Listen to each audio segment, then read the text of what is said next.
Today, we're going to cover some of the caving and cave diving disasters that we have covered on this channel. Be sure to subscribe for more videos like this.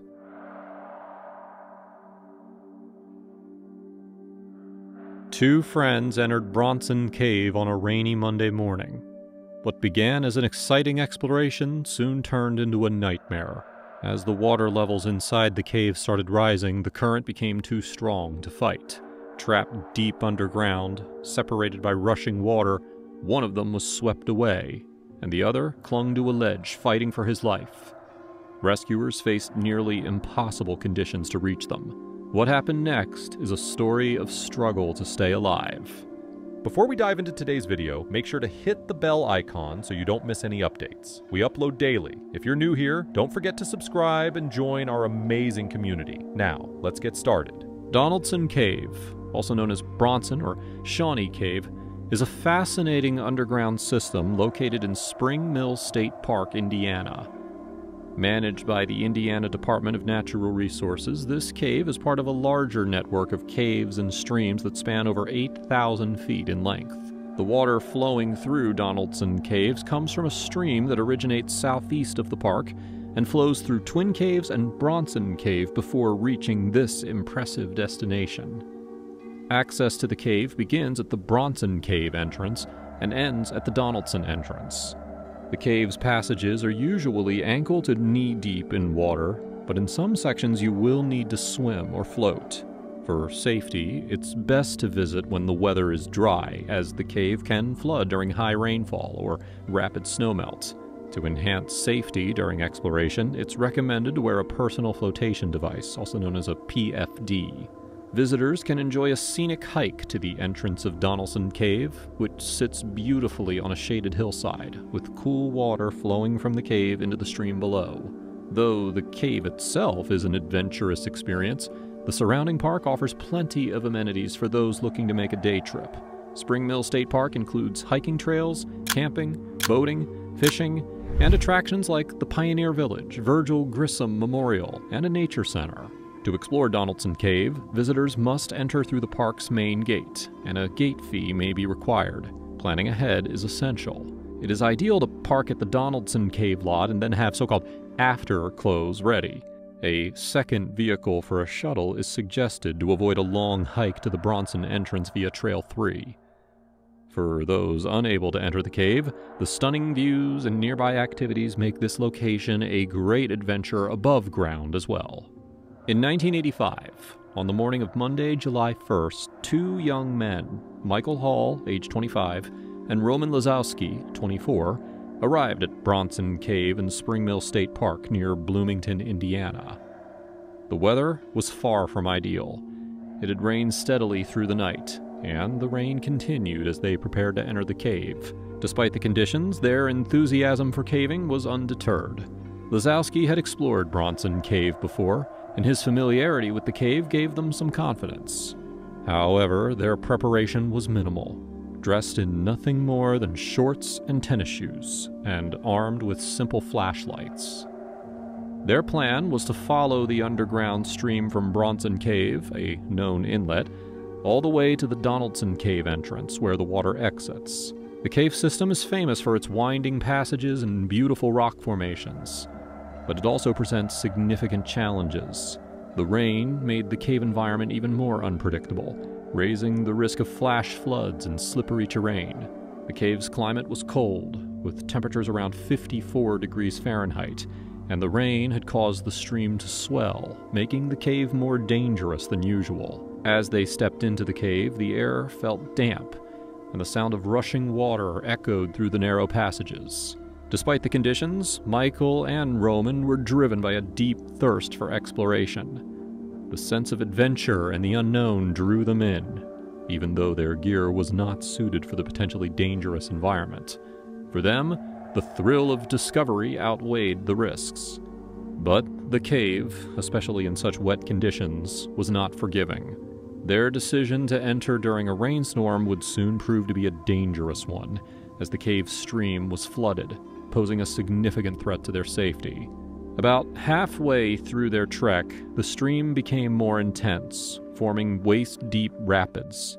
Excited at first, the two cavers, quote-unquote, rode the rapids for a few minutes, enjoying the rush of adrenaline, but their thrill quickly turned to fear when they encountered an enormous set of rapids. This time, the force of the water was too powerful to control. Realizing the danger, Hall and Lazowski attempted to turn back, but the sheer force of the current made it impossible. They were trapped. With no choice but to continue downstream, they pressed on. Almost immediately, the water overcame them. Lazowski was swept away, but he managed to grab onto a ledge, pulling himself out of the raging current. He called out to Hall, hoping his friend could make it to safety. Hall, seeing no other option, jumped into the water, but the current was too strong. He was swept past Lazowski, his body battered against the cave walls. Lazowski watched helplessly as Hall's flashlight stuck up out of the water while his friend disappeared beneath the surface.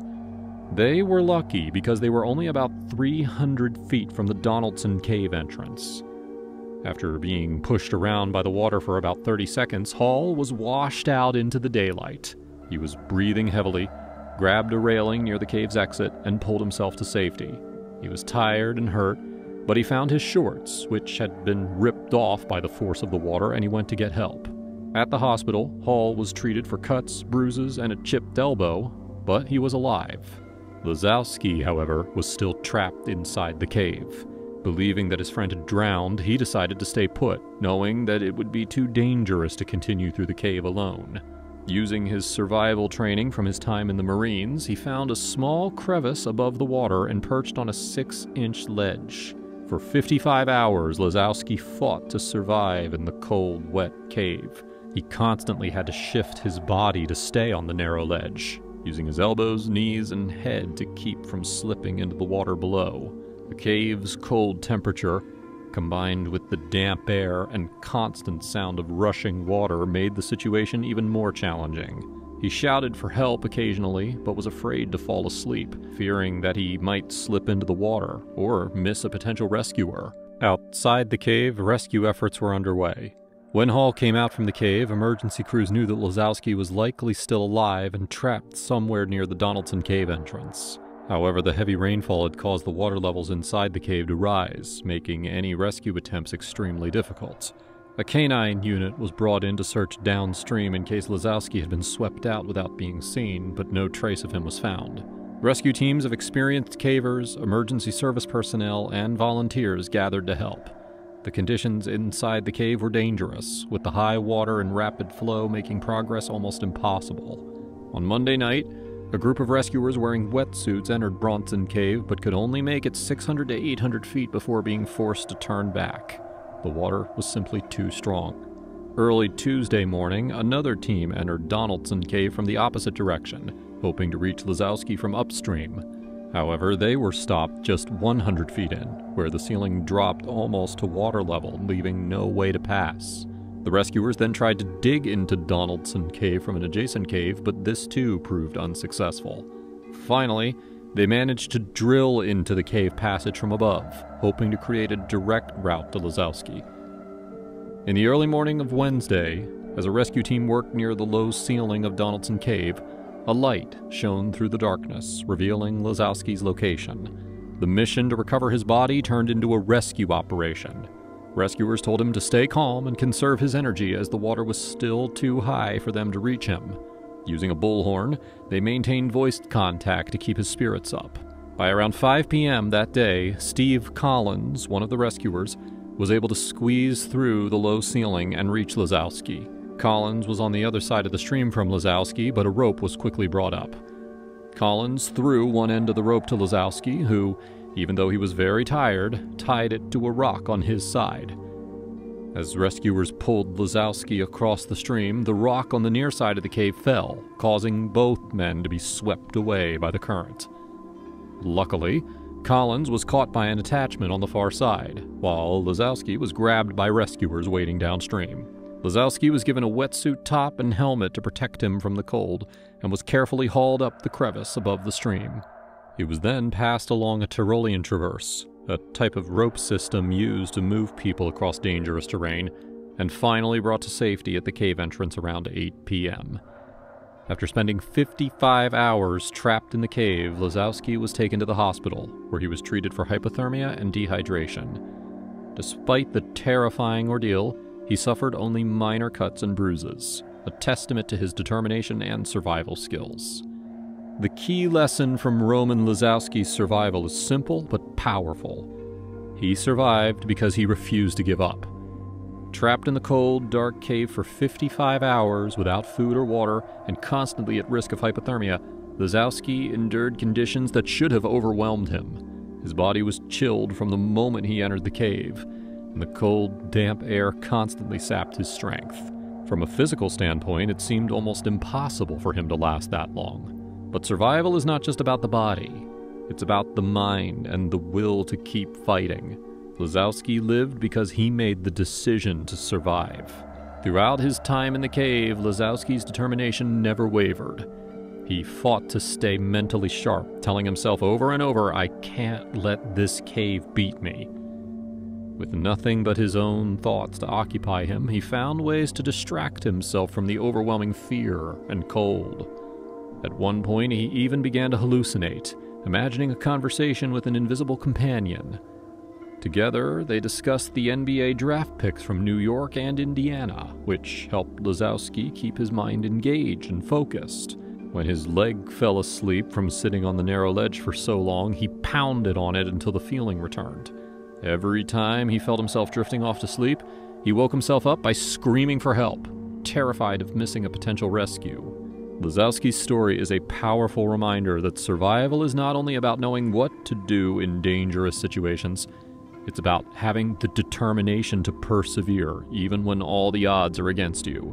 His mental strength, combined with his survival instincts, helped him endure one of the most terrifying experiences of his life. Even when his body was at its weakest, his mind remained strong, and that ultimately saved him. Lazowski's incredible resilience in the face of such overwhelming adversity serves as a testament to the power of the human spirit to endure, even in the most desperate situations.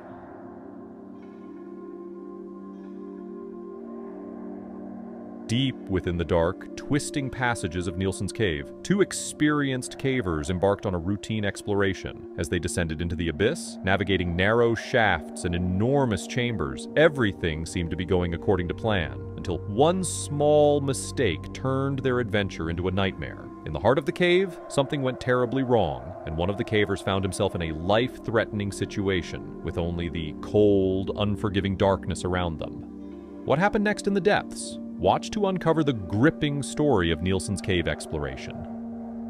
Nielsen's Well is a fascinating and challenging cave located in Utah, known for its impressive depth and unique features. The cave is a vertical shaft that plunges 315 feet deep into the earth, leading to a massive room at the bottom.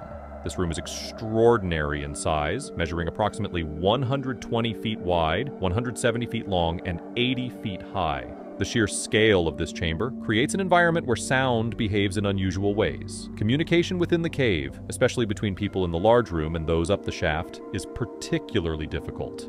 Whether you're using your voice or a whistle, the sound tends to fill the entire room rather than traveling upward or downward, making it nearly impossible to direct a clear message through the shaft. Nielsen's Well is not just any cave. It has a rich history of exploration and mapping. From 1986 to 1988, a dedicated team of explorers, including Ken Stawley, Jim Nichols, Mike Beer, and Rodney D. Horrocks, undertook the challenging task of discovering and mapping this cave. Over 2 years, they meticulously explored the cave's depths, documenting its intricate passages and vast chambers. Their efforts helped to bring the cave into the spotlight, making it one of the more well-known and studied caves in Utah. Despite its relative discovery, Nielsen's Well remains a cave that requires skill and experience to navigate. The combination of its deep shaft and the vast, echoing chamber at the bottom creates an environment that challenges even seasoned cavers. Whether you're a caving enthusiast or just someone fascinated by the underground world, Nielsen's Well offers a glimpse into the wonders hidden beneath the Earth's surface. The cave's unique acoustic properties and impressive scale make it a remarkable destination for exploration and adventure. On October 17th, 2020, a 25-year-old caver named Jason Wayland, along with a fellow caver, embarked on an exciting and challenging exploration of Nielsen's Cave in Utah. The duo had planned a full day of adventure starting early in the morning at 9:30 a.m. Their goal for the day was to bolt new pitches and inspect some of the domes within the cave for potential climbing routes. With their gear packed and their minds focused on the task ahead, they descended into the cave's depths, eager to explore what lay below. Nielsen's Cave is not an ordinary cave. It is known for its deep, vertical shafts and complex passages. After descending the impressive 317-foot entrance pit, Jason and his partner navigated through several smaller obstacles and additional pits. They were determined to reach a significant area within the cave known as Fantasy Well, which is a massive 300-feet pit that requires careful preparation and skilled rigging to explore safely. The upper sections of Nielsen's Cave had been rigged with ropes from a previous expedition, which made their initial descent easier. However, when they reached the top of Fantasy Well, they found that the rope for this deep pit had only been attached to the anchor but not properly rigged for descent. This presented a new challenge for Jason, who took on the responsibility of rigging the rope correctly. Before starting the descent, Jason made sure everything was in place. He attached the rope bag, which contained the rest of the rope needed for the descent, to his harness. This smart way of preparing the rope made it easy to come out of the bag as he went down, so he didn't have to deal with the heavy weight of the rope all at once. Jason and his partner's thirst for exploration and adventure drove them to meticulously prepare for this trip. They knew the risks involved in caving and took the time to ensure that all their equipment was in proper working order. As Jason Wayland was descending Fantasy Well deep within Nielsen's Cave, he was focused on his progress down the 300-feet pit. About halfway down, he realized something alarming. There were no grommets in the rope bag, which meant that he couldn't see if the end of the rope was properly secured with a stopper knot. A stopper knot is crucial in caving because it prevents the rope from slipping through the descender, a device that controls the descent. Realizing the potential danger, Jason shouted up to his companion, who had packed the rope bag earlier, to confirm whether the rope had a stopper knot at the end. His companion, who was still at the top of the pit, yelled back down, reassuring Jason that the knot was in place. Trusting his partner's word, Jason continued his descent. He was about 40 feet from the bottom of the pit when, suddenly, without warning, the rope slipped through his braking hand and then through his descender. In an instant, Jason lost control and fell down 20 feet, hitting a sloped shelf. The impact didn't stop his fall. He tumbled another 20 feet, landing hard at the bottom of the pit, a total of 40 feet below the surface. The fall was brutal. Jason was immediately overwhelmed by intense pain, especially in his right foot and right hand. His headlamp, which was essential for seeing in the pitch-black cave, was knocked off his helmet during the fall, plunging him into darkness. Despite the agony coursing through his body, Jason knew he had to act quickly. He forced himself to stand up, wincing with every move, and began to carefully make his way toward his headlamp. Each step was a battle, with sharp pain stabbing through his right foot, but he knew he couldn't stay in the darkness at the bottom of that pit. When he finally reached his headlamp and managed to put it back on, Jason took a moment to assess his situation. The pain was severe, but he could still move, which was a good sign. Meanwhile, his companion, who had heard the commotion, quickly pulled the rope back up to the top and attached another rope to the end. This allowed him to descend safely to Jason's side. As fate would have it, Jason's companion was not only a fellow caver, but also a medical doctor. Once he reached Jason at the bottom of the pit, he immediately conducted a thorough examination, checking Jason from head to toe for injuries. Despite the intense pain Jason felt, the doctor confirmed that he had not suffered any broken bones, concussions, or other major trauma. This was a huge relief, as falling from such a height in a cave could have easily resulted in much more serious injuries, or even worse.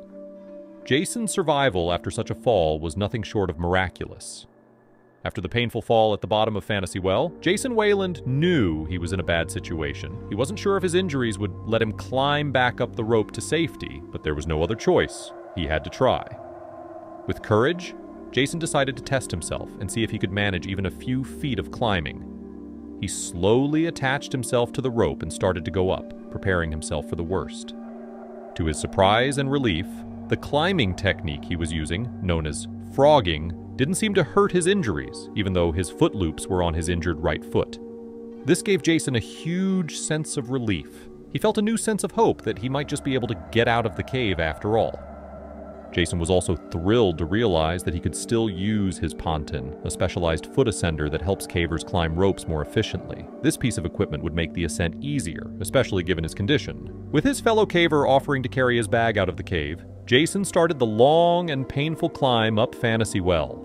Every inch he ascended brought him closer to safety, but it also demanded every ounce of strength and determination he had left. As Jason slowly made his way up, he knew that getting out of Fantasy Well was just the first hurdle. Once he reached the top of the pit, he still had to cross the large room that led to the entrance rope. This room, the big room, was one of the most challenging parts of the cave. It was about the size of a football field, filled with large breakdowns and shifting boulders. For an injured caver, this was a nightmare. Jason knew this crossing would be excruciatingly painful. Sure enough, as he began to make his way across the big room, the pain in his injured foot flared up intensely. Each step was painful and difficult for him, as he had to carefully navigate the uneven and treacherous terrain. The large rocks and shifting boulders made every move dangerous and unpredictable.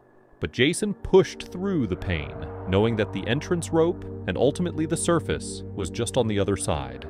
It took all of Jason's willpower to cross that room. Every step was a battle against the pain and exhaustion, but after what felt like an eternity, he finally reached the entrance rope. The final ascent out of the cave was incredibly challenging, but Jason's determination kept him going. After 4 long hours in the cave, Jason and his companion finally emerged from the darkness at 1:30 in the afternoon. The fresh air and daylight were a welcome relief after the ordeal they had just endured, but the challenges weren't over yet. After exiting the cave, Jason still had a 3-mile hike back to the trailhead. Despite his injuries, he insisted on carrying his own pack, refusing to let his companion take on that burden. The hike was grueling, with every step sending sharp pain through his injured foot and hand, but Jason kept going, determined to make it back without anyone's help. When they finally reached the trailhead, Jason knew he needed to get medical attention. He went to a hospital where X-rays were taken. To his relief, the X-rays showed no definite fractures, but he was diagnosed with a severe sprain to his right ankle, along with sprains to his right thumb, left foot, and left wrist. It was a painful and serious injury, but given the circumstances, it could have been much worse. Jason Wayland, a seasoned caver, learned a hard but important lesson from his experience in Fantasy Well. He now emphasizes the critical importance of always checking for a stopper knot before descending on a rope, especially when that rope has already been rigged or stashed in a bag. No matter how much trust you place in your fellow cavers, it is crucial to take that extra step to ensure your safety. Even if someone assures you that they have tied the knot, it's worth the effort to verify it yourself. This small precaution could make the difference between a safe descent and a potentially life-threatening fall. In Jason's case, the rope he used had been employed in Fantasy Well in the past, so it was surprising when it suddenly turned out to be 40 feet too short. The mystery was solved when they realized that previous riggings of the pit had used 2 ropes, a shorter one for the initial rappel onto a ledge, and a longer one for the free-hang descent to the bottom. On this particular day, Jason's companion had removed these ropes for cleaning and inspection. When they returned to the cave, his companion mistakenly supplied Jason with only the second rope, forgetting that an additional 40 feet rope was usually used for the first section. The absence of this rope, coupled with the lack of a stopper knot, led to Jason's dangerous fall. This accident shows the dangers that can happen from making assumptions and not noticing important details in caving. Jason's experience, and similar accidents that have happened, some with deadly results, are warning signs to always be careful.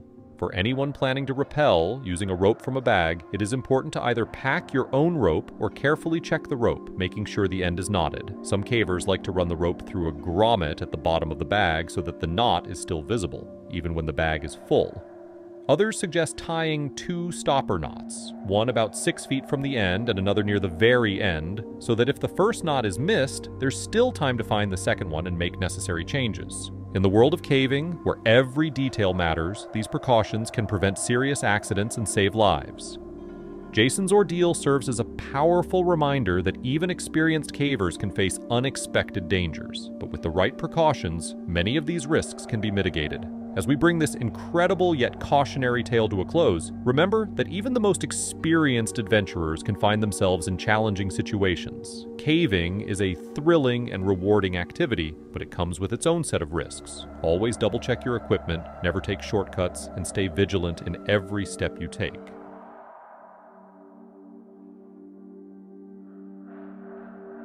The name Mill Pond Cave doesn't sound particularly exciting.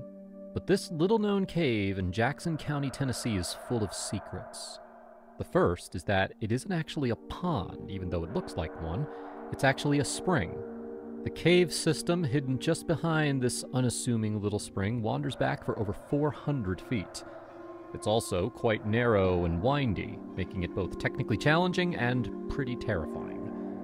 But what makes this cave really stand out is the unbelievable saga that took place in here in 2019, involving an absolute nightmare scenario and a rescue worker who had just been involved in a world-famous caving incident in Thailand a year earlier.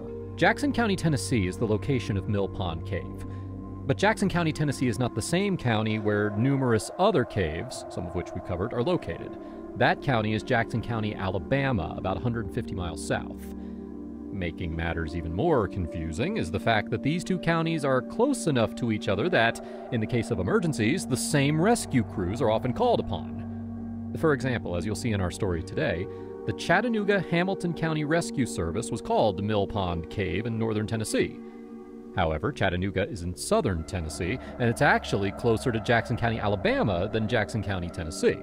So when you hear me say in this video that Chattanooga rescue teams were sent out to Jackson County, keep in mind that in this case it is a different Jackson County, one that is more than 2 hours away by car. Jackson County, Alabama, the county we're not covering today, is like Disneyland for cave enthusiasts. But Jackson County, Tennessee is much less known for being a caving destination. The state of Tennessee as a whole does have some pretty interesting caves. Probably the most well-known are Cumberland Caverns, which are a national landmark drawing visitors from all around the world. They even host concerts here in one of the larger chambers.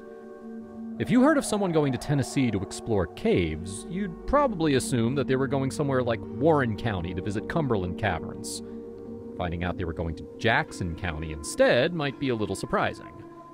The truth is, most people who look at Mill Pond Cave don't realize what they're looking at. It doesn't look like much more than a shallow, muddy little body of water. If you happen to notice what looked like a small cave at the back of it, you'd probably assume it didn't lead anywhere beyond a few feet. Mill Pond Cave is sort of like a hidden gem. Back in 2019, it wasn't well known outside of the professional caving community, and it only drew the most experienced and adventurous cave explorers. And that's exactly who was drawn to it in April of 2019. Josh Brachley is a decorated caver from the UK. Originally hailing from Cornwall, Brachley has spent many years on various expeditions and adventures all around the world. Brachley became obsessed with caves and cave exploration during his tenure at Plymouth University, where he studied meteorology. Plymouth University has a caving club. Josh joined the club as a student, and it instilled in him a passion for caves that never really wore off. In the years of wild adventures he has had since his time at Plymouth University, Brachley has encountered countless high-stress scenarios. These experiences have given Brachley a unique insight into important topics like teamwork and stress management, and he actually gives talks at conferences and other business events. Brachley has ventured through jungles, glaciers, and everything in between.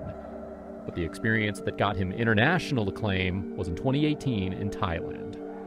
As many of you watching will probably be familiar with, Thailand in 2018 was home to one of the most terrifying caving disasters in recent history. After a soccer practice, 12 youth soccer players between the ages of 11 to 16, along with their 25-year-old assistant coach, went inside Tham Luang Nang Non in northern Thailand. The name translates to Great Cave of the Sleeping Lady. It is a massive karstic cave located in the Doi Nang Non mountain range. The cave goes several miles underground. Shortly after this soccer team entered the cave, a downpour of rain caused the cave to flood behind them. This blocked them from getting out. Amazingly, they were able to travel even farther into the cave and find an area where they were all, at least temporarily, safe. but it would take another 9 days before they were found, and another 9 days after that before they were all successfully rescued. The rescue effort was a media sensation and involved not only the Thai government, but an international group of cave diving experts. Josh Brachley was one of those experts. What is probably the most astonishing part of the entire Thai cave story is that Josh Brachley and the rest of the diving team were successfully able to save the lives of all 13 people, the assistant coach and every one of the young teenagers who were there with them. After 18 days of isolated terror, Brachley and others reintroduced them all once again to sunlight, food, and safety, surely saving their lives. Tragically, there were 2 casualties in the rescue mission. Both were part of the rescue team, and both were former Thai Navy SEALs. Saman Kunan died on July 6 during the operation. Many months later, Beirut Pakpara also died due to a blood infection he had contracted during the operation. Brachley survived the rescue mission and went on to receive numerous awards and accolades from both the Thai government and his home country. In fact, Brachley was actually knighted by the Kingdom of Thailand and was made a member of the Order of the British Empire, more commonly recognized by the initials MBE at the end of his name. It is extremely rare for cave rescues to be successful. For 13 people to be trapped in a cave due to monsoon flooding, and for 13 people to emerge still alive after almost 3 weeks, well, that's practically unheard of. Cave rescue workers know these odds better than anybody, and they know that when something goes wrong deep inside a cave and someone gets stranded, it is sadly very rare that they'll ever make it out alive. Josh Brachley would have been as aware as anybody of how dangerous caving is and how little chance of survival he would have if something went wrong. That's what makes what happened to him in Jackson County, Tennessee so shocking. In April of 2019, Josh Brachley and 4 other fellow cave divers traveled to Jackson County, Tennessee.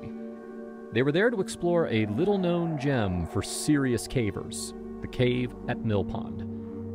Part of the reason Mill Pond Cave was so unknown was because, for generations, it was located on private property. No one who knew anything about cave exploration had any clue about the site until it was discovered in 2016 by a man named Chuck Sutherland. Sutherland is a naturalist from Tennessee. He says that in November of 2016, a friend of his offered to show him what she may have thought was a pond in her backyard. The reason I say she may have thought it was a pond was because her husband's family had owned the property for generations, and somewhere along the line they had named the spot Mill Pond. Mill, because at one time the water had been used to drive a mill, and pond because, well, presumably they thought it was a pond. Just in case you're wondering, the difference between a spring and a pond is that spring water comes from deep underground. A pond is just a small body of water. For cavers, this distinction is important, but for the family that owned the property in Tennessee, it wasn't so important. At least, not until Chuck Sutherland showed up. Sutherland took one look at the small cave opening at the back of the alleged pond, and he immediately recognized what he described as, quote, a cave entrance within the structure of the meteor impact at Flynn Creek, making this especially interesting, unquote. He's referring there to a huge impact crater that was created 360 million years ago and is also in Jackson County, Tennessee. Sutherland wasted no time. He persuaded his friend and her family to allow a diver to explore the cave. He also submitted Mill Pond to the Tennessee Cave Survey and brought someone from the organization out to the site, a man named Gerald Money. Money seemed to agree that the cave looked interesting and warranted further exploration, but he corrected Sutherland's submission. The Tennessee Cave Survey is, quote, not a pond survey, he said, so the officially registered name became Mill Pond Cave. An odd name, but once you know the backstory, it makes a little more sense. Within a week, a professional diver ventured inside of the cave. He reported that the dimensions of the inside were large, but that the water was particularly silty. That means sediment coating the underwater surfaces that can easily get knocked up and make it very hard to see for long periods of time. He expressed some concerns about venturing too far into the cave, despite making a few attempts. About a year later, another experienced diver named Jason Richards managed to make it much deeper into the cave and plot out much of its structure. Richards swam 434 feet before he finally reached an air pocket, meaning an area where he could emerge partially from the water, and turned around.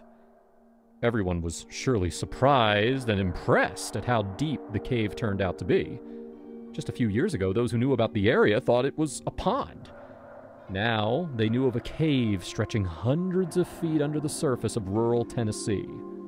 What's more, based on this information, it seems like we still don't know how far back it actually goes. Jason Richards documented 434 feet of it, but it sounds like he turned around before reaching the end. Perhaps this is part of what drew Josh Bratchley and his diving friends to Mill Pond Cave. On the afternoon of Tuesday, April 16, 2019, Bratchley and 4 other divers entered Mill Pond Cave wearing diving gear. Although Bratchley had been involved in very high-level professional operations throughout his caving career, this, by all appearances, was a recreational dive. The group would be relying very heavily on the use of guide ropes, since Mill Pond Cave is particularly narrow, particularly long, and particularly silty and difficult to see in. Bratchley is literally a knighted cave diver, so what happened after they entered the cave shows that things can go wrong no matter who you are. At some point, deep in the bowels of Mill Pond Cave, far away from the surface, far away from the light of day, Bratchley's guide rope broke. In no time, he found himself separated from his fellow divers. Knowing how serious the situation was, Bratchley acted fast. He knew there was a limited amount of time before his air ran out and he drowned. He swam deeper into the cave until he reached an air pocket, very likely the same air pocket where Jason Richards turned around, and where the current map of Mill Pond Cave ends. This would have put Josh Bratchley 434 feet inside the cave, with no food, no drinkable water, no way to contact the outside world, and very soon, no air tank to allow him to swim back the way he came. Bratchley's friends returned to the surface to find that their worst fears had been confirmed. Bratchley was not there, meaning he was still in the cave and missing. They reportedly spent several hours looking for him themselves before finally deciding to call 911. Rescue teams from far and wide came from multiple states. Remember I said that Chattanooga-Hamilton County Rescue Service was called and that they're located roughly 2 hours away from Mill Pond Cave? It took until 1 a.m. for rescue crews to even arrive at the scene. Things were already looking seriously grim before the rescue operation was even fully underway. Ed Sorensen is a diver from Marianna, Florida, who's famous for making numerous rescues, mainly in his home state of Florida. He was the one who swam down into Mill Pond Cave to try and find Josh Bratchley.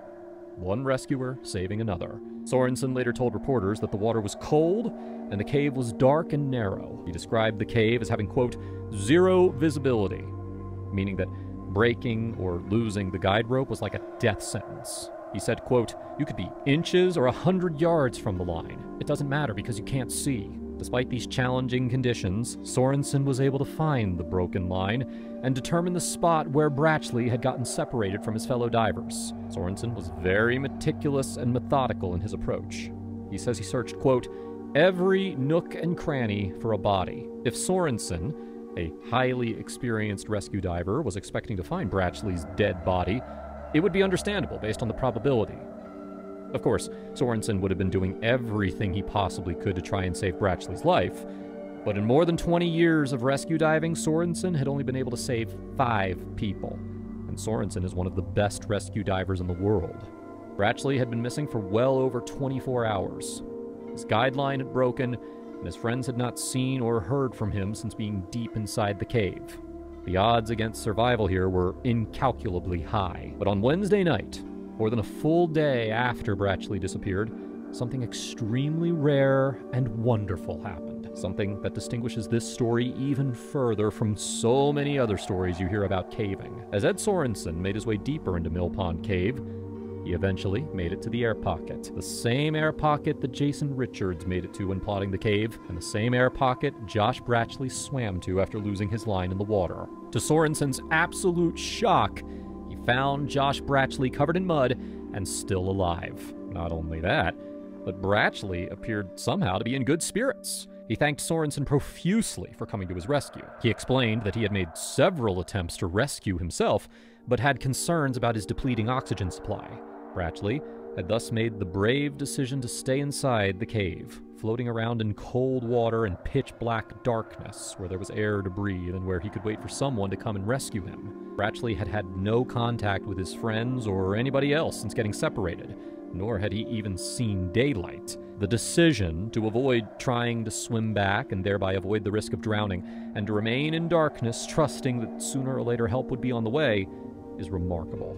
Brachley's faith paid off. Sorensen, euphoric to find Brachley alive, assisted Brachley on the long and treacherous journey all the way back out of the cave. The sound of uproarious applause, they re-emerged from that little, unassuming opening at the back of Mill Pond at around 7 p.m. on Wednesday, April 17th.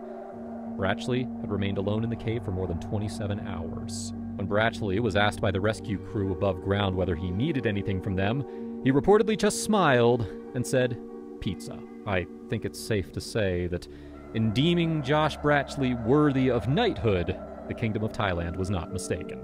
This caving story is so poetic and so perfectly constructed that it's almost too good for Hollywood.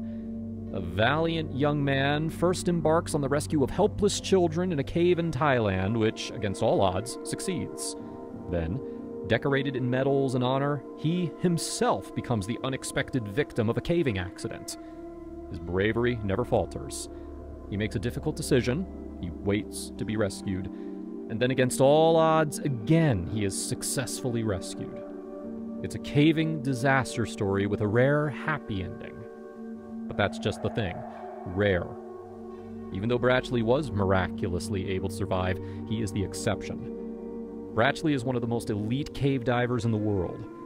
He also still had a serious accident with the breaking of his guideline, which could easily have been fatal for him, and would 9 times out of 10 be fatal for any diver. It is therefore both an incredibly moving story and a cautionary tale. Brachley is a living embodiment of the human spirit, the thing that drives us to explore, to be brave, to dare to dive inside dark and dangerous caves in the first place. But his story is also a testament to how dangerous those caves can be.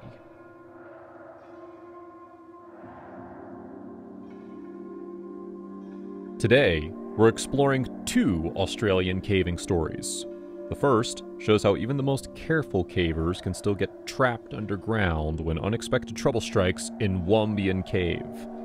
And the second story shows how Mother Nature can still reach for you even if you escape the cold, dark clutches of West Deep Creek Cave. Australia's amazing caves.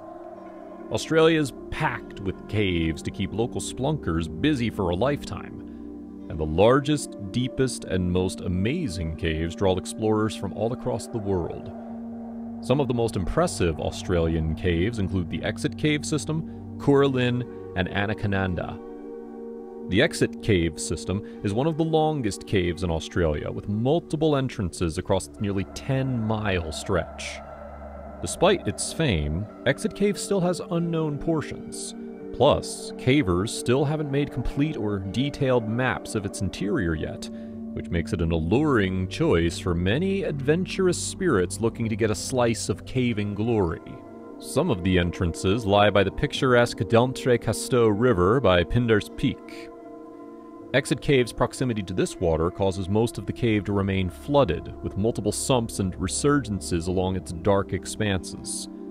This vast and mostly unknown cave is challenging for splunkers to explore since it's only accessible by a long hike that involves climbing up and down steep terrain while carrying scuba and survey gear. Exit Cave and many of Australia's southern caves are also extremely dangerous for sporting cavers since many are far away from civilization, deep under, and not fully mapped. If you get lost or injured in one of these caves, chances are no one's going to save you. Even mounting a recovery mission for your body would take extreme effort.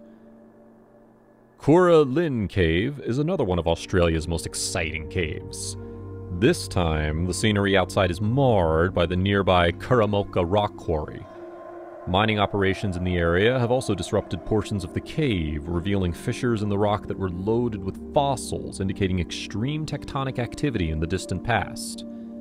Despite the obvious risk that mining poses to the cave's interior, some of Curralin's biggest enemies aren't cavers or even miners, but instead rabbits. The cave's entrance is a large funnel-shaped hole, or a dolina, on top of a hill protected by a fence. To maintain stability of the entrance, speleological groups planted grass and other local plants to keep the soil and rock formation intact. But rabbits are digging up the dirt and gnawing on the plant life, which can expose rock and lead to erosion.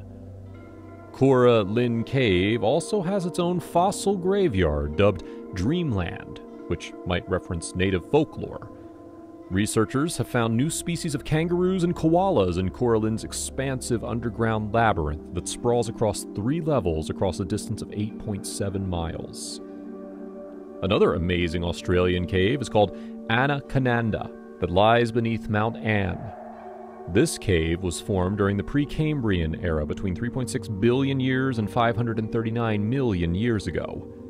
The name Anaconda references native languages of Papua New Guinea, and it roughly translates to Anne's Stone House. This cave is located under the highest mountain in Australia's premier caving region to the south of the country, including the island of Tasmania. Anaconda is one of the deepest caves in Australia, spiraling 1,224 feet into the earth. Like Cora Lynn, Anaconda also has a dolina entrance, but this one is massive.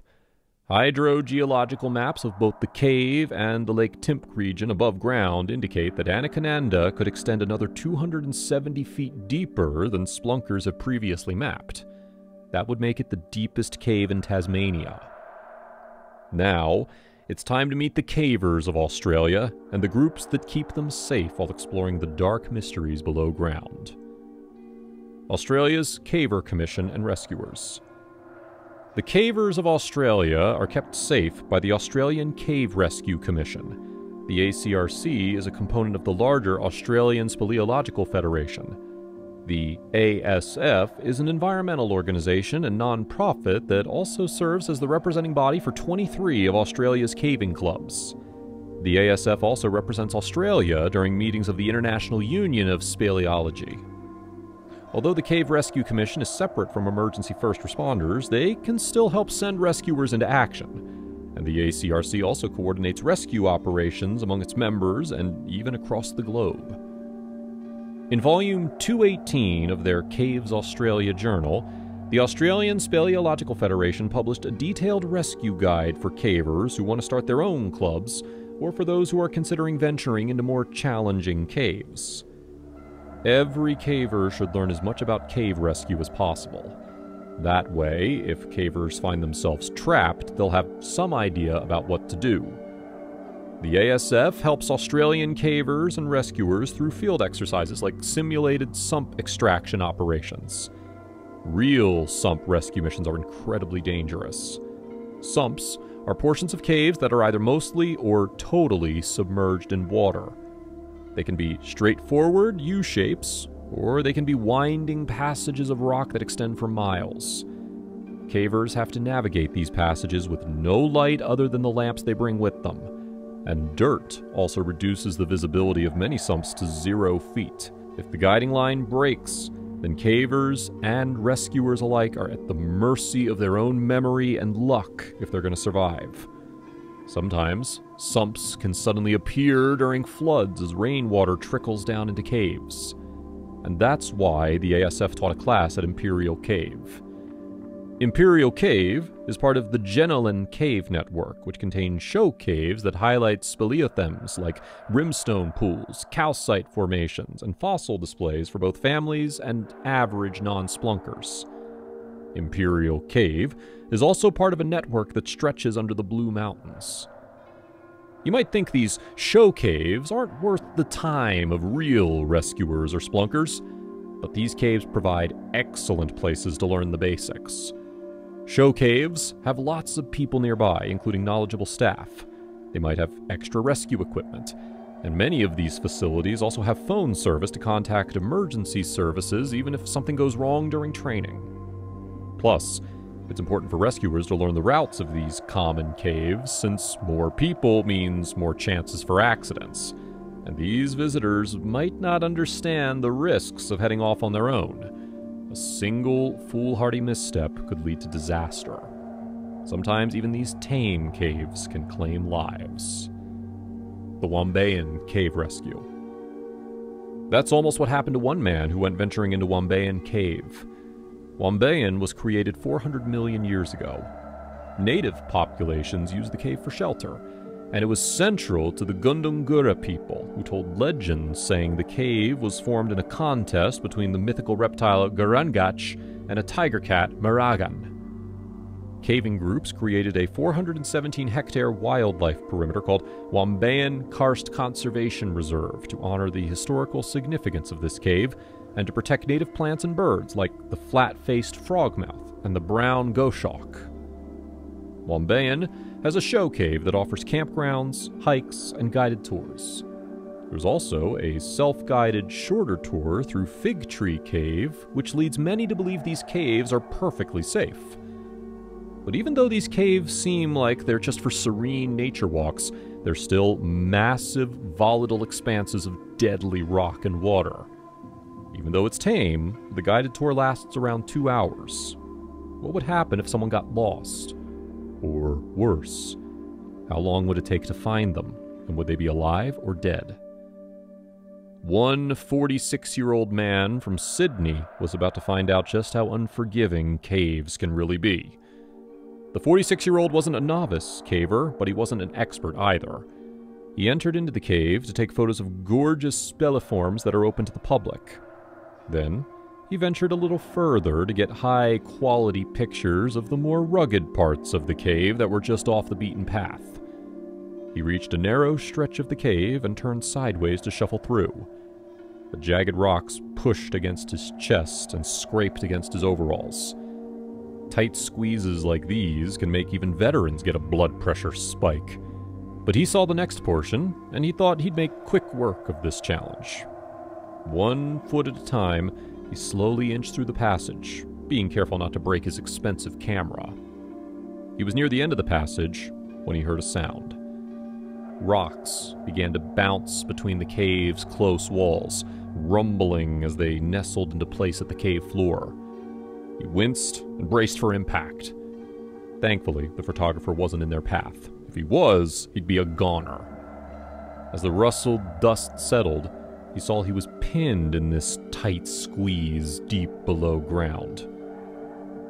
When he didn't arrive back at the entrance, the staff at Wombayan sounded the alarm to the Australian Cave Rescue Commission, who dispatched the Volunteer Rescue Association's Cave Rescue Squad.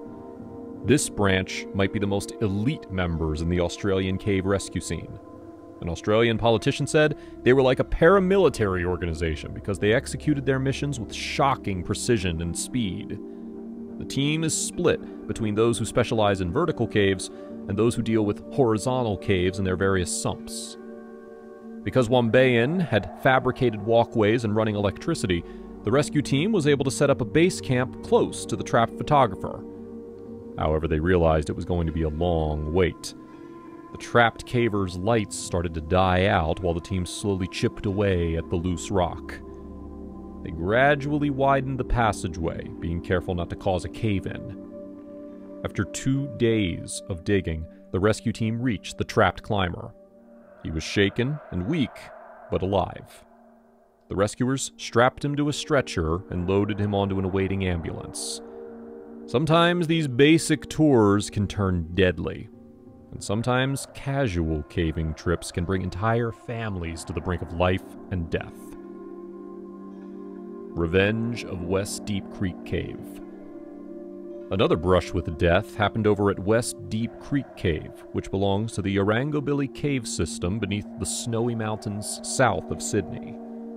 One day in May of 2022, a group of Australian cavers led by Phil Fleming and Jason Moole got together to go exploring. They wanted to brush the dust off of their caving gear after taking a long break from the exhilarating, exhausting, and deadly sport of caving. The two friends made it into a journey for their whole families, including their kids. On the day of the expedition, the team of 8 found their way inside West Deep Creek Cave, making descent in daylight without any problems. They each shuffled down large boulders just past the entrance and carried on to explore the depths and wonder of West Deep Creek Cave.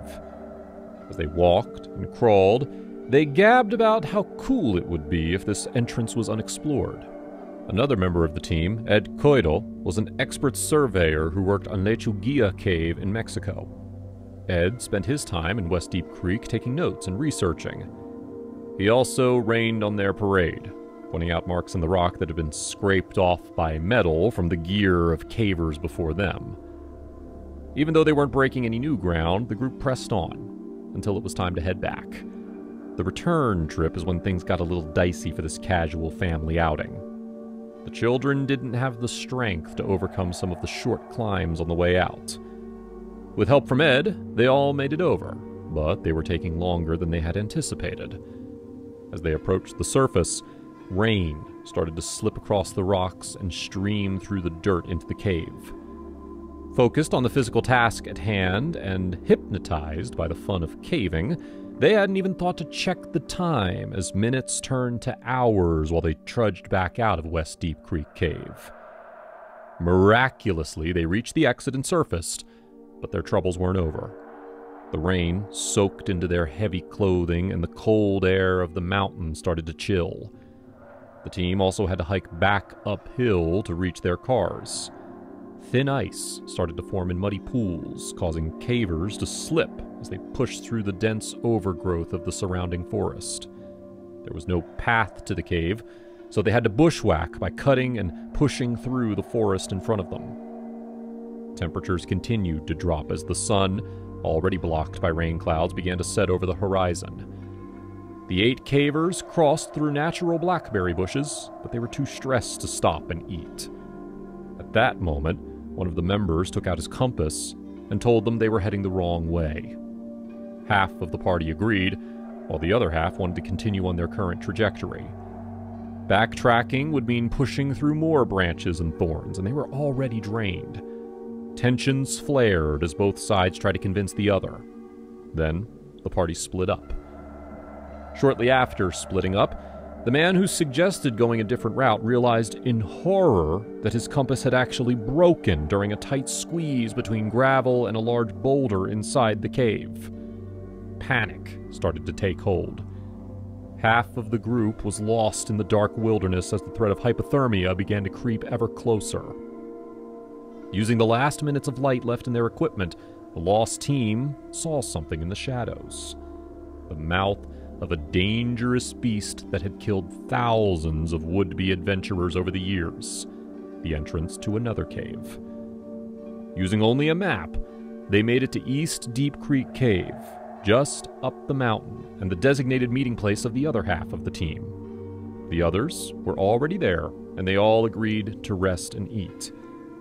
They rallied what little energy they had left, ignoring blisters and scrapes that stung in the cold wind and rain, and powered through to their cars. They arrived home at 4 a.m., just as rescue crews were being prepped by the New South Wales Cave Rescue Squad. They replied to worried messages from relatives and informed the search party that they made it back in one piece. Just goes to show that it doesn't matter how safe caves look. Sometimes it doesn't even matter if you exit caves safely. The elements can claim your life as well. But if you survive nature's wrath and the terrors of caving, you can confidently say you've made it through hell and back.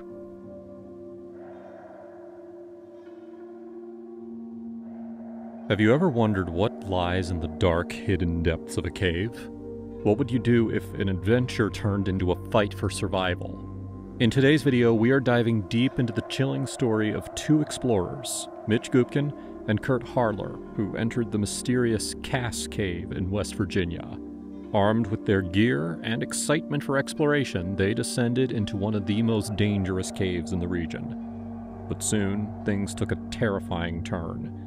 As the icy water roared and time ticked away, they faced challenges they never expected. Will they make it out? Let's unravel this intense and gripping story of survival, determination, and the unknown. Welcome to the underground wonders of West Virginia. If you're looking for a thrilling new adventure, you're in the right place. West Virginia is a state full of natural beauty, and one of its hidden treasures lies beneath the surface. The caves of West Virginia are some of the most incredible places you can explore. Whether you're an experienced cave enthusiast or just curious to learn more about these mysterious underground worlds, you're about to discover a whole new side of nature. West Virginia is known for its stunning mountains and rolling hills, but many people don't realize what lies beneath them. Throughout the state, especially in the eastern and southeastern parts, you'll find natural caves formed by the slow dissolving of rocks like limestone and dolomite. Over many thousands of years, groundwater carved out these intricate and fascinating systems, leaving behind a landscape that's both beautiful and mysterious. With cool temperatures of around 52 degrees year-round and high humidity, West Virginia caves provide a unique and otherworldly environment that feels like stepping into a different realm. These caves are more than just beautiful to look at. They hold important stories about the state's geology, biology, and even its history. Scientists have studied these caves to learn more about the Earth's past, but they're also a playground for adventure seekers. Many caves in West Virginia are open to the public for exploration, giving you a chance to experience firsthand what it's like to be deep underground. From seeing unique rock formations to learning about the creatures that call these caves home, the experience is both educational and exciting. Today, we are diving into one of West Virginia's most fascinating caves, Cass Cave, located on Cheat Mountain in the town of Cass. Although it's not open to the public, this cave is a remarkable place full of natural wonders. One of its most impressive features is the so-called Big Room, a massive chamber that's 800 feet long, 180 feet high, and 75 feet wide. This incredible space is like a hidden world underground, where you can see just how powerful nature is over time. Cass Cave is also home to the tallest underground waterfall in both West Virginia and Virginia, known as Lacey Suicide Falls. The waterfall drops an astonishing 139 feet, making it a breathtaking sight. However, the name of the falls is misleading. While a tragic event did happen in the cave, it occurred near a smaller drop close to the entrance, not at the waterfall itself. Though the cave remains off-limits to most people today, it once captured the attention of adventurers and photographers alike. In June of 1964, National Geographic featured a stunning photograph of a caver climbing a wire ladder right next to the waterfall.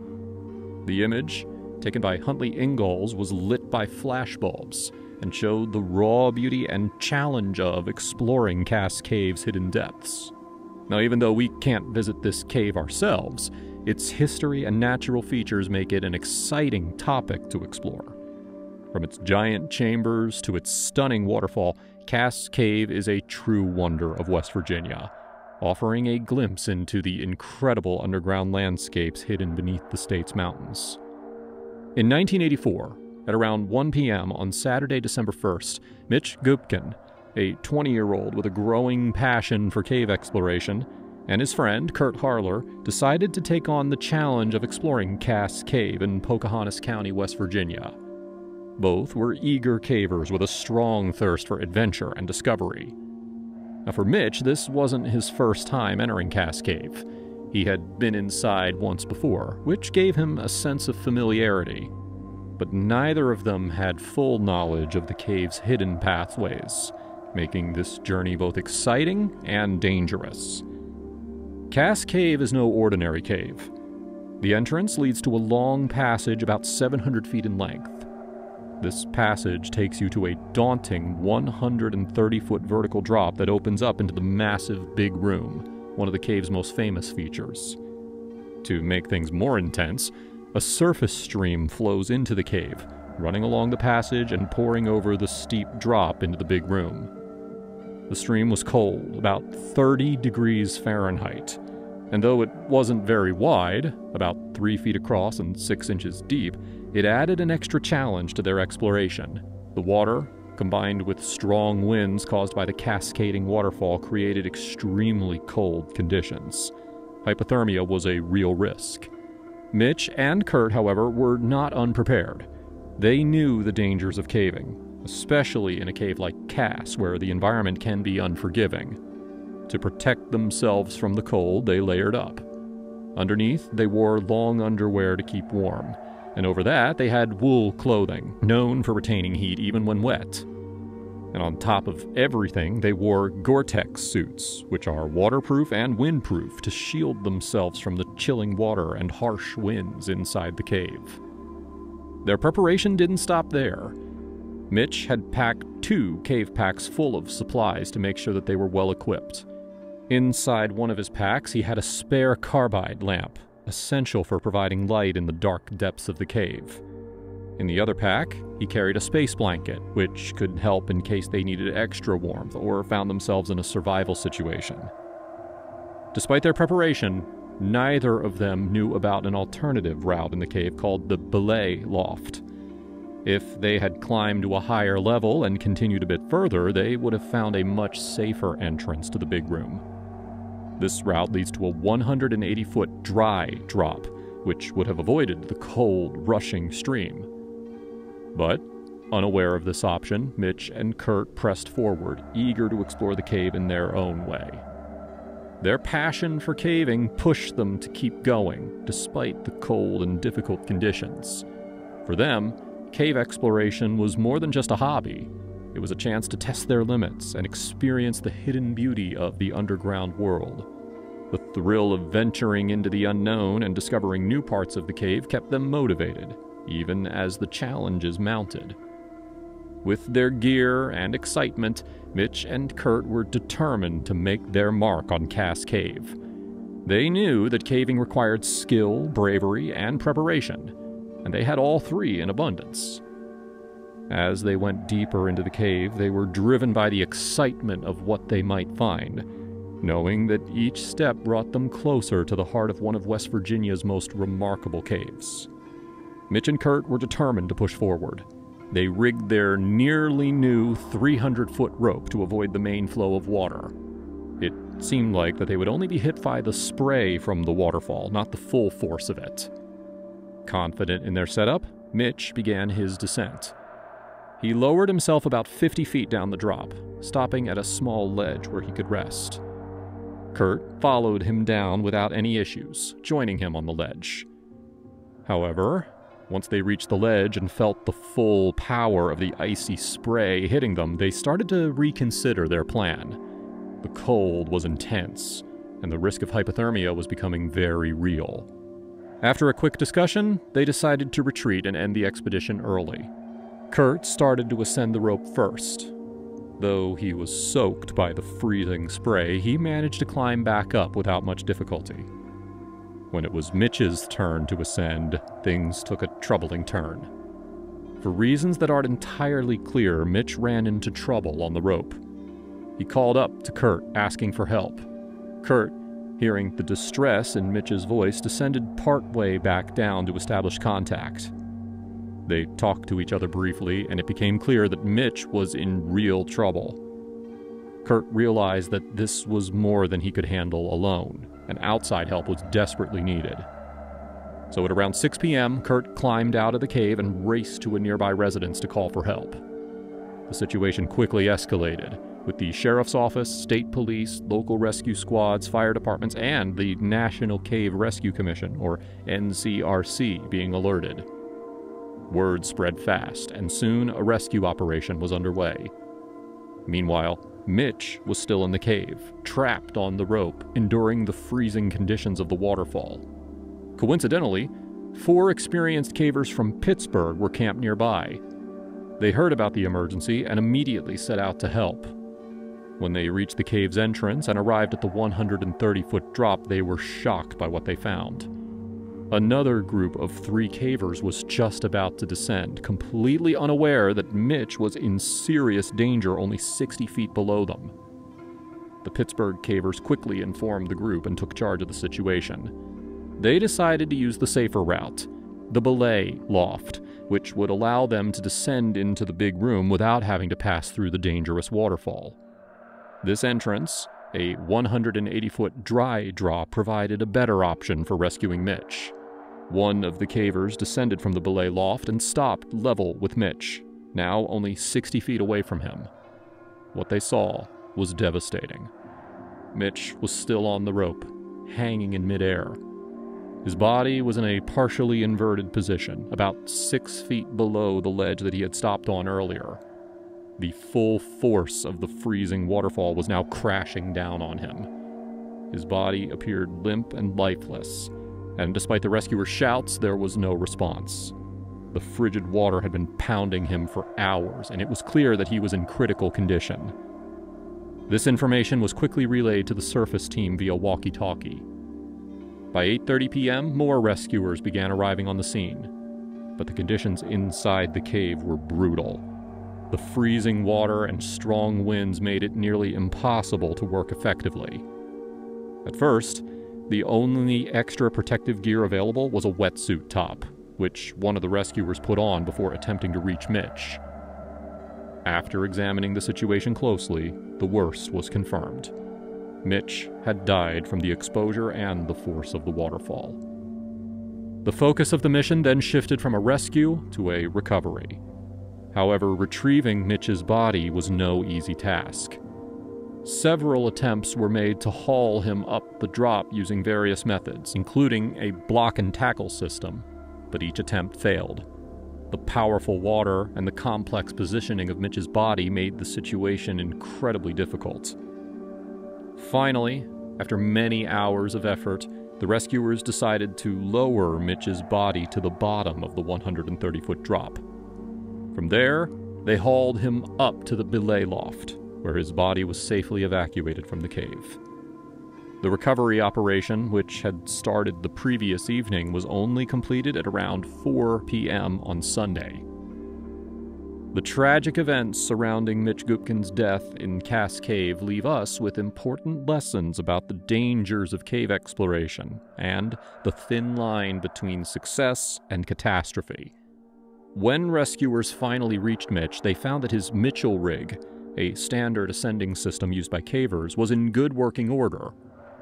This suggests that the equipment itself wasn't at fault, but rather the circumstances combined with human error and the harsh environment. Inside one of his packs, the space blanket that he carried appeared to have been hastily stuffed back in, indicating that he had likely tried to use it but was overwhelmed by the situation. It's possible that Mitch initially tried to ascend, but struggled with getting over the first ledge. This difficulty was likely made worse by the early onset of hypothermia, which would have impaired both his physical strength and his mental clarity. Hypothermia is a dangerous condition that sets in when the body loses heat faster than it can produce it. In Mitch's case, the freezing water and cold winds inside the cave created an environment where his body temperature would have dropped rapidly. Despite their preparations, including wearing layers of wool and waterproof Gore-Tex suits, the cold proved too much. Mitch's early symptoms of hypothermia might have included confusion, loss of coordination, and fatigue, which may explain why he decided to retreat to the ledge and wait for help. However, after Harler left to get help, Mitch's situation became even more precarious. Alone and battling the cold, he may have grown impatient or disoriented, leading him to make a second attempt to ascend the rope. In the throes of hypothermia, rational thinking can become clouded, and it's possible that Mitch's desperation to escape the icy water led him to make poor decisions. Whether he lost his patience or simply couldn't tolerate the cold any longer, he tried to ascend again, but failed. When the rescuers found him, his body was hanging below the ledge, and his rope was coiled on the ledge above him. This suggests that he may have rigged the rope with too much slack, causing him to fall off the ledge when he couldn't complete the ascent. Another possibility is that he made a second attempt to climb, and, weakened by hypothermia, collapsed and slipped back into the waterfall's deadly grasp. This tragic accident highlights several key mistakes that future cavers can learn from to prevent similar incidents. First, the importance of understanding the cave's layout cannot be overstated. If Mitch and Kurt had known about the belay loft and the safer dry drop, they could have avoided the dangerous route through the waterfall entirely. Proper research and knowledge of alternative routes could have given them a much safer option. Secondly, while Mitch and Kurt were well prepared with the right clothing and equipment, They underestimated the severity of the cold environment. Caves, especially those with flowing water, can become life-threatening due to hypothermia in a short amount of time. Cavers must recognize the signs of hypothermia early and make conservative decisions to retreat before reaching a critical point of exhaustion or confusion. Thirdly, communication and coordination between caving partners is vital. In this case, Harler did the right thing by going for help when it became clear that Mitch was in trouble. However, had they both known more about their situation, they might have been able to exit the cave together or find a better way to keep Mitch warm while waiting for rescue. And finally, one of the most important lessons is patience and the need to stay calm under pressure. Mitch's possible decision to quote-unquote go for it after waiting for rescue likely sealed his fate. In dangerous situations like this, staying put and conserving energy can be a far more effective strategy.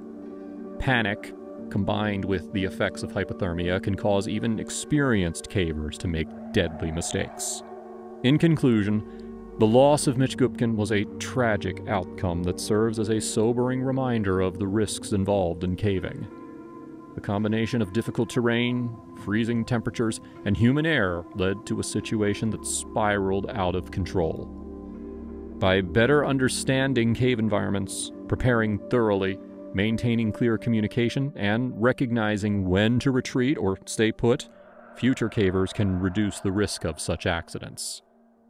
Mitch's story is one that should be remembered by the caving community, not just as a tale of loss, but as a lesson in the importance of safety, knowledge, and respect for the underground world. Thank you for joining us on this exploration, and we hope that you've learned something valuable from this tragic yet important tale.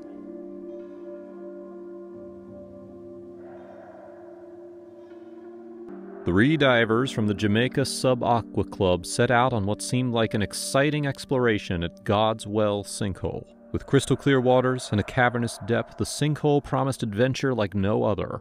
But as they descended deeper into the mysterious underwater chambers, things quickly took a turn for the worse. Silt clouded their vision, confusion set in, and soon they found themselves in a life-or-death situation. What happened next would change everything. God's Well sinkhole, located in the Clarendon area of Jamaica near Milk River, is one of the country's most awe-inspiring natural wonders. Nestled in the rugged terrain of the Carpenter Mountains, north of Round Hill, God's Well has fascinated explorers for centuries. First described in detail by geologist James Sawkins in 1869, and later studied by Zanz in 1960, this remarkable sinkhole is thought to have formed through the collapse of a limestone roof over a vast underground cavern. The area surrounding God's Well is a dramatic karst landscape, characterized by large limestone blocks, cracks, and fissures, which bear witness to the geological forces that shape the region. The entrance to God's Well is an enormous oval-shaped opening, with its diameter ranging from 25 to 40 meters. As you approach the edge, you are met with the sight of nearly vertical walls, plunging approximately 25 meters down to a pool of crystal clear water. The water is a stunning light blue, a sight that captivates those lucky enough to witness it. Despite several attempts over the years, the true depth of the water has never been fully determined due to the steep, almost inaccessible sides of the sinkhole. Early explorers dropped stones into the well, measuring the time it took for them to hit the water, but the exact depth of the pool remains a mystery. What makes God's Well even more remarkable is the way it interacts with the underground water system. The water within the sinkhole is not stagnant. Instead, it flows underground, draining toward the west. This water eventually reappears as a spring at the head of the Alligator Hole River, part of an interconnected underground river system. This unique drainage pattern adds to the mystery and allure of God's Well, as the sinkhole serves as a gateway to the hidden world beneath the Earth's surface. The sinkhole's water levels fluctuate by about 0.7 meters between the wet and dry seasons, a relatively small but noticeable change. During the rainy season, the surrounding limestone terrain channels water into the sinkhole, causing the water level to rise slightly. In drier periods, the level drops, revealing more of the vertical limestone walls, which are covered in a thin layer of stalactitic tufa.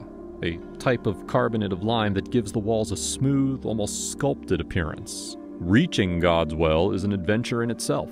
After passing through the Milk River Bath Hotel area, explorers travel along a rugged track winding through dense forests. The journey offers glimpses of Jamaica's natural beauty, with the towering limestone formations and the dense vegetation creating a sense of mystery. After about a 10-minute walk along a narrow path, you arrive at the sinkhole, standing at the edge of an immense natural wonder that seems to appear out of nowhere. The sense of isolation and the surrounding natural beauty make God's Well a captivating location for explorers and geologists alike.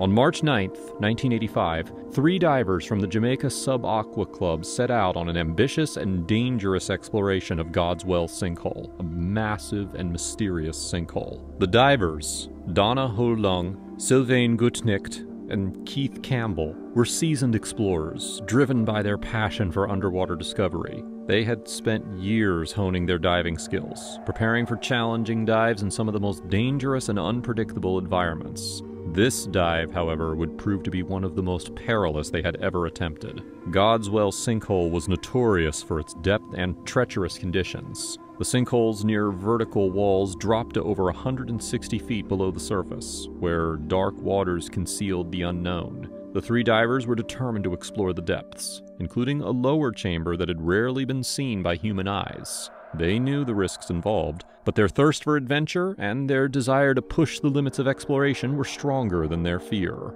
Before the dive, the team meticulously prepared. They discussed their dive plan in detail, checking and rechecking their equipment to ensure everything was in perfect working order. Their goal was to descend to the bottom of the sinkhole, reaching a depth of around 185 feet, and then explore a passageway leading into a deeper chamber. They planned to spend only 10 minutes at the bottom before ascending slowly, decompressing at 20 feet for 3 minutes, and again at 10 feet for 10 minutes to avoid decompression sickness, also known as the bends. The divers knew that time was their enemy. The deeper they went, the faster their air supplies would end. Precision and caution were crucial. At the entrance to the sinkhole, a rope ladder was attached to a tree, giving them access to a ledge 80 feet below the surface where they could begin their dive. The conditions seemed favorable. It was a little before 1 p.m. when the 3 divers descended into the sinkhole's dark waters. Visibility was excellent, about 80 feet, and they were optimistic about what they might find at the bottom. At 120 feet, they passed a pile of submerged trees, eerie remnants of the sinkhole's long history. The deeper they went, the more the light from the surface faded, and the water became colder and darker. At 160 feet, they reached the bottom. Here, they discovered a passage leading downward into an even deeper chamber, a room about 30 feet in diameter. It was at this point that the dive took a dangerous turn. The divers had been warned about the possibility of silt clouds forming in the lower chamber, and now, as Gutnicht and Ho-Lung entered the room, the silt was stirred up, reducing visibility to 0 in an instant. What had been clear, calm water just moments before was now a murky, disorienting fog. The divers could no longer see their hands in front of their faces, let alone the walls or the exit. In complete darkness and with no visibility, panic could easily set in. But Gutnicht and Ho-Lung remained calm. Gutnicht placed one hand on the wall and the other on the silt-covered floor, trying to find his way back to the entrance of the room. Ho-Lung, recognizing the danger, held onto his shoulder, staying close to him in the zero-visibility environment. They knew that losing each other in these conditions could be dangerous. Gutnicht began circling the room, hoping to find the exit. He felt his way along the wall, and when his hand brushed against tree limbs, he realized they were near the entrance. He thought they were close to safety, but something was wrong. Ho-Lung, who had been holding on to him, suddenly slipped. He felt her hand move down to his leg, and in the next moment, she was gone. Meanwhile, Campbell, who had a smaller air tank and had stayed at a higher depth, noticed that the entire bottom of the sinkhole had become clouded with silt. He flashed his dive light into the darkness, trying to help his fellow divers find their way. As the minutes passed and the visibility worsened, Campbell grew concerned. He knew they were running out of time. When he saw Gutnicht swim by, he knew something had gone wrong, because Ho-Lung was not with him. With his own air supply running low, Campbell decided to ascend to the surface, hoping the others would follow. Gutnicht, disoriented, and now running out of air, swam faster. His regulator was becoming harder to breathe through, a sign that his air was almost gone. In a desperate move, he inflated his buoyancy compensator, using the remaining air in his tank to propel himself toward the surface. As he shot upward, he saw a faint gray light, a sign that he was nearing the top. He broke through the surface of the water, gasping for air, but there was no sign of Ho Long. When Gutnicht and Campbell came back to the surface, they knew that something bad had happened. Ho Long had not followed them out of the hole. They were worried, but they could not do much to help without the proper equipment and expertise. Jamaica did not have a team for deep water rescues, and getting Ho Long's body back would need special divers. In the next few days, emergency calls were made, and a rescue team from the National Speleological Society Cave Diving Section, NSSCDS, and the National Cave Rescue Commission, or NCRC, was brought in from Florida. The recovery operation was dangerous and complicated. The team from Florida had experience in cave diving and underwater rescues, but God's Well was a formidable challenge even for seasoned professionals. The sinkhole's depth and the silt-filled lower chamber made the search perilous. On March 13th, 4 days after the tragic dive, they found Ho Long's body at a depth of 160 feet. Her air tanks were completely empty, and she had not made it out of the lower room. The divers found her near a spot where the ceiling of the sinkhole angled downward to meet the floor, blocked by a tangle of tree roots. It was a heartbreaking discovery, but it brought closure to the team and her family. Her friends did everything they could to bring her back, but eventually the sinkhole claimed her life. The tragic incident at God's Well sinkhole highlights several critical mistakes that contributed to the loss of life. Despite being experienced divers, Donna Ho Long, Sylvain Gutnicht, and Keith Campbell made several errors that could have been avoided with better preparation and training.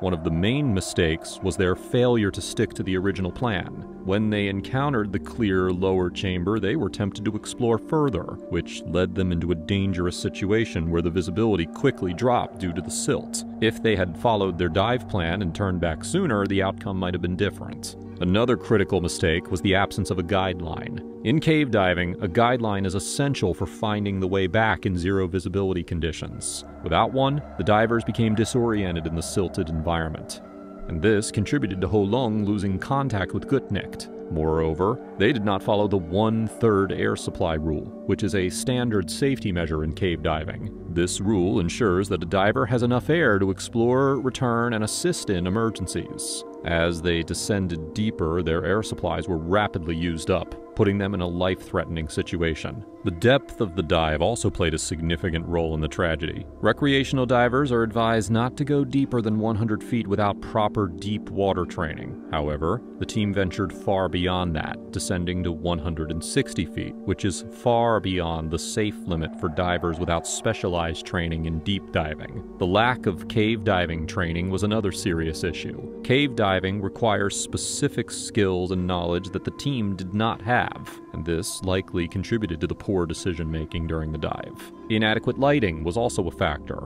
If Ho Long had better lights, she might have seen Campbell's light and found her way to safety. The right equipment can make all the difference in low visibility situations, and having a brighter light could have helped her navigate the silt-filled chamber. Furthermore, it appeared that Ho Long did not know how to properly use her buoyancy compensator's oral inflator, which might have given her the extra air she needed to ascend. Proper swimming techniques are also crucial in cave diving. The divers may not have used the head-down, feet-up position, which is essential for avoiding stirring up silt. This technique helps maintain clear visibility and prevents the disorienting cloud that caused so much confusion during this dive. Lastly, the absence of an alternate air source with an octopus regulator made it impossible for the divers to share air in an emergency, which could have saved Ho Long's life.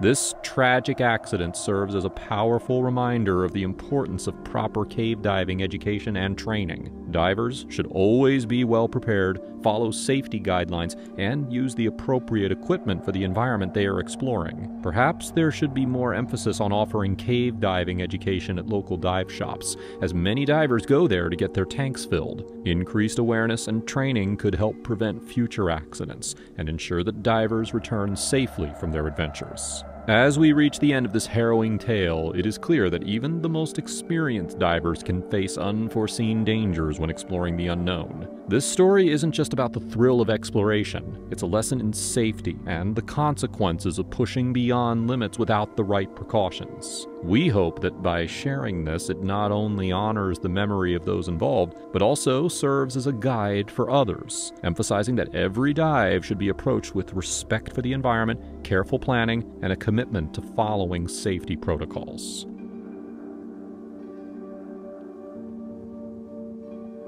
A sunny afternoon at a crowded cave entrance during a big convention. Excitement is in the air as cavers prepare to explore the depths below. But what happens when a routine climb turns into a chaotic and dangerous situation? With a crowd waiting and ropes in use, something goes terribly wrong. Rocks start falling, people scramble for safety, and confusion takes over. What went wrong down there? How did a thrilling adventure turn into a tense emergency? Stay tuned to find out the gripping details of this unexpected turn of events. Caves have always held a special fascination for people throughout history. To some ancient cultures, they were seen as portals to the underworld, or Hades. For the philosopher Plato, a cave represented an allegory for how people perceive reality. In stories, characters like Odysseus, Ali Baba, and Tom Sawyer embarked on incredible adventures in caves, making them a symbol of mystery and excitement. In Wyoming and Montana, legends speak of caves hiding great treasures and even tales of a mythical race of little people. These underground wonders are not only treasure vaults of natural beauty, but also provide a unique glimpse into the processes at work beneath the Earth's surface. The environment inside a cave is unique. It is a world of darkness where no sunlight reaches, which means there is no photosynthesis. Temperatures inside caves remain relatively constant, which helps mitigate climate changes in the air and water. Organic matter is limited, restricting the amount and diversity of energy sources available for life within the cave. This creates a fascinating ecosystem that has adapted to these conditions over millions of years. In Wyoming, about 98% of the karst landscapes, caves, and rock shelters are found in the over 2,000-foot-thick Paleozoic rock formations. These rocks, primarily marine carbonate, were laid down over 275 million years ago, during a time when a vast platform developed across the ancient Wyoming Craton. The Mississippi and Madison Formation, which formed between 359 and 347 million years ago, hosts the majority of caves in Wyoming and Montana. There are 7 noteworthy caves in Wyoming developed within the Madison Formation, along the Bighorn River in the northeastern corner of Bighorn County. These caves are formed on 3 anticlinal structures: Little Mountain, Little Sheep Mountain, and Sheep Mountain. They are not tourist attractions, but are instead natural caverns that cater to experienced spelunkers and research teams. Those who wish to explore these caves must obtain a cave expert in their group and be equipped with proper safety gear. The caves along the Bighorn River are known as solution caves, formed by the dissolution of carbonate rocks. They include both active and inactive systems, with several located about 1,000 feet above the current water table. The classical theory of solution cave development, known as speleogenesis, was proposed in the early 20th century. It explains that caves are formed by the action of carbonic acid, which seeps into the carbonate rock from above, below, or at the water table. Cave formation is usually dated indirectly by examining sediments, fossils, and pollen found within or near the entrance of the cave. The cave system along the Bighorn River likely began forming sometime in the last 650,000 years when the Bighorn River was at a higher elevation. The cave system features a rectangular network of passages due to carbonic acid dissolving the rock along east-west fracture and bedding planes in the Little Mountain structures. Smaller connecting passageways are oriented north-south. Additionally, a secondary overprint of sulfuric acid is evident from the random interconnected solution cavities, known as a sponge work pattern, and the gypsum deposits found within the cavern. The chambers and passages have intriguing names such as CJ's Annex, Grand Central Station, Red Buddha Room, Mindbender Pool, White Dirt Maze, Crack Where Water Comes Through, and Powder Mountain. To explore these caves, permits must be obtained from the National Park Service at the Bighorn Canyon Visitor Center in Lovell, Wyoming. Caving parties must consist of 3 to 6 people and include at least 1 person familiar with the cave. Only 2 parties are allowed in the cave at any one time. The entrance is protected by a cage, which also safeguards the ropes necessary to navigate the 70-80-foot cave entrance. So far, 14 miles of passageway have been mapped, making it the longest cave in Montana. Bighorn Cavern is known for its stunning variety of stalactites, stalagmites, columns, soda straws, and bacon formations. However, the most remarkable features are the crystal formations, including white gypsum flowers, aragonite needles, delicate epsomite curls, and calcite crystals that adorn the cave. The Bighorn Canyon National Recreation Area, where these caves are located, is usually not thought of as a cave park within the national park system. Most visitors only see the large holes about 75 feet down from the top of the Madison limestone when they look into the canyon or explore the lake. However, many of these holes extend back into the canyon walls and are indeed caves waiting to be explored. The caves of Wyoming, particularly those along the Bighorn River, offer a fascinating glimpse into a hidden world. These natural wonders, formed over millions of years, continue to captivate those who venture into their depths, revealing the beauty and mystery of the underground world. On June 18, 1969, the entrance to Bighorn Caverns was crowded with excitement and energy as the annual National Speleological Society (NSS) convention took place. This event, known for bringing together cave enthusiasts from all over, is a highlight for those who love exploring the mysterious underground world. Caving enthusiasts gathered to participate in a thrilling treasure hunt that was part of the convention's activities. Small groups of cavers, filled with excitement and adventure, were entering and exiting the caves, ready to explore the wonders hidden beneath the Earth's surface. The National Speleological Society is a prestigious organization that promotes the study and exploration of caves.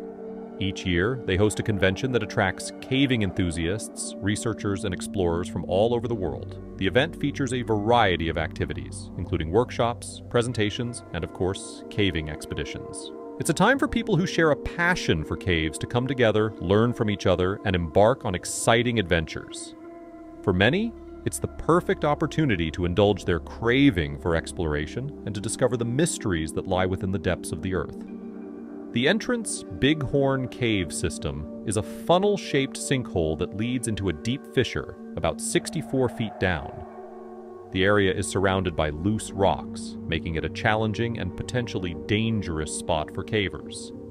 At that time, the pit was rigged with 4 ropes and a ladder, all converging at the base. All of these were in use, as eager cavers made their way in and out of the cave. The crowd at the base of the pit was waiting to ascend, creating a chaotic scene with much confusion and poor communication between those above ground and those below. In the midst of this hustle and bustle was Roswell Jones, a 32-year-old caver who was on belay halfway up the ladder. He was struggling because some of the ladder rungs had slipped, making his ascent difficult. Meanwhile, Warren Lewis, a 53-year-old experienced caver, was preparing to descend into the cave using a rappel rack, a device that helps control the speed of descent by applying friction to the rope. As Warren Lewis began his descent at around 3 p.m., he encountered a problem. The rope did not feed smoothly through the 6 brake bars of his rappel rack. In an attempt to adjust, he spread the bars widely apart, but this sudden reduction in friction caused him to lose control. He fell backward into the pit, kicking loose several large rocks as he fell. In a desperate effort to stop his fall, Lewis struck the brake bars upward with both hands, causing them to grab the rope and arrest his descent. However, his fall had already caused him to collide with Roswell Jones. Their combined weight caused the ladder rungs to slip 6 feet down the cables. Miraculously, no one was seriously injured, but the situation was far from over. The rocks, knocked loose by Lewis's fall, bounced off the cave walls and ledges, falling down onto the group of people gathered at the bottom of the pit. The cavers below quickly moved to find safety, trying to get under an overhang to avoid the falling rocks. In the middle of the confusion, a rock weighing about 25 pounds hit Mrs. Natalie Carty, who was taking part in the treasure hunt. It hit her shoulder hard, knocking her down and causing her a lot of pain. Fortunately, the other cavers were wearing safety helmets which protected them from the falling rocks. Although they were struck by debris, none of them were injured. Mrs. Carty, however, needed immediate attention. She was carefully moved to a safer place, and her shoulder was examined by those present. The intense pain she experienced gradually subsided, and she made the courageous decision to climb out of the pit despite her injury. Once the ladder was replaced and secured, Mrs. Carty, on belay, made her ascent. She was then taken to Lovell Hospital, where her shoulder was thoroughly examined. To her relief, the doctors found that her shoulder was badly bruised but not broken. The incident served as a reminder of the inherent risks involved in caving, even for experienced explorers. The National Speleological Society convention continued, with cavers and adventurers sharing stories of their experiences and learning from the events of that day. For many, the incident was a testament to the unpredictable nature of cave exploration and the importance of safety measures. It also highlighted the unwavering determination and passion of cave explorers, who are always eager to uncover the secrets hidden within the Earth's depths. Later on, Lewis admitted his mistakes and said, "I was incautious in approaching the sloping edge without maintaining full control of the rope. In my 25-foot fall, I seriously endangered other cavers." The danger was aggravated by the congestion in the pit, which exposed many people to falling rocks. Only those climbing or preparing to climb should have been in the open area. A belay or safety would have prevented the fall. In conclusion, the Bighorn Caverns incident. We've seen how an exciting day of exploration at the National Speleological Society convention turned into a serious situation. With so many people gathered and so much activity, it's a reminder of how important safety is in caving. Even experienced explorers can face unexpected dangers if proper precautions aren't taken.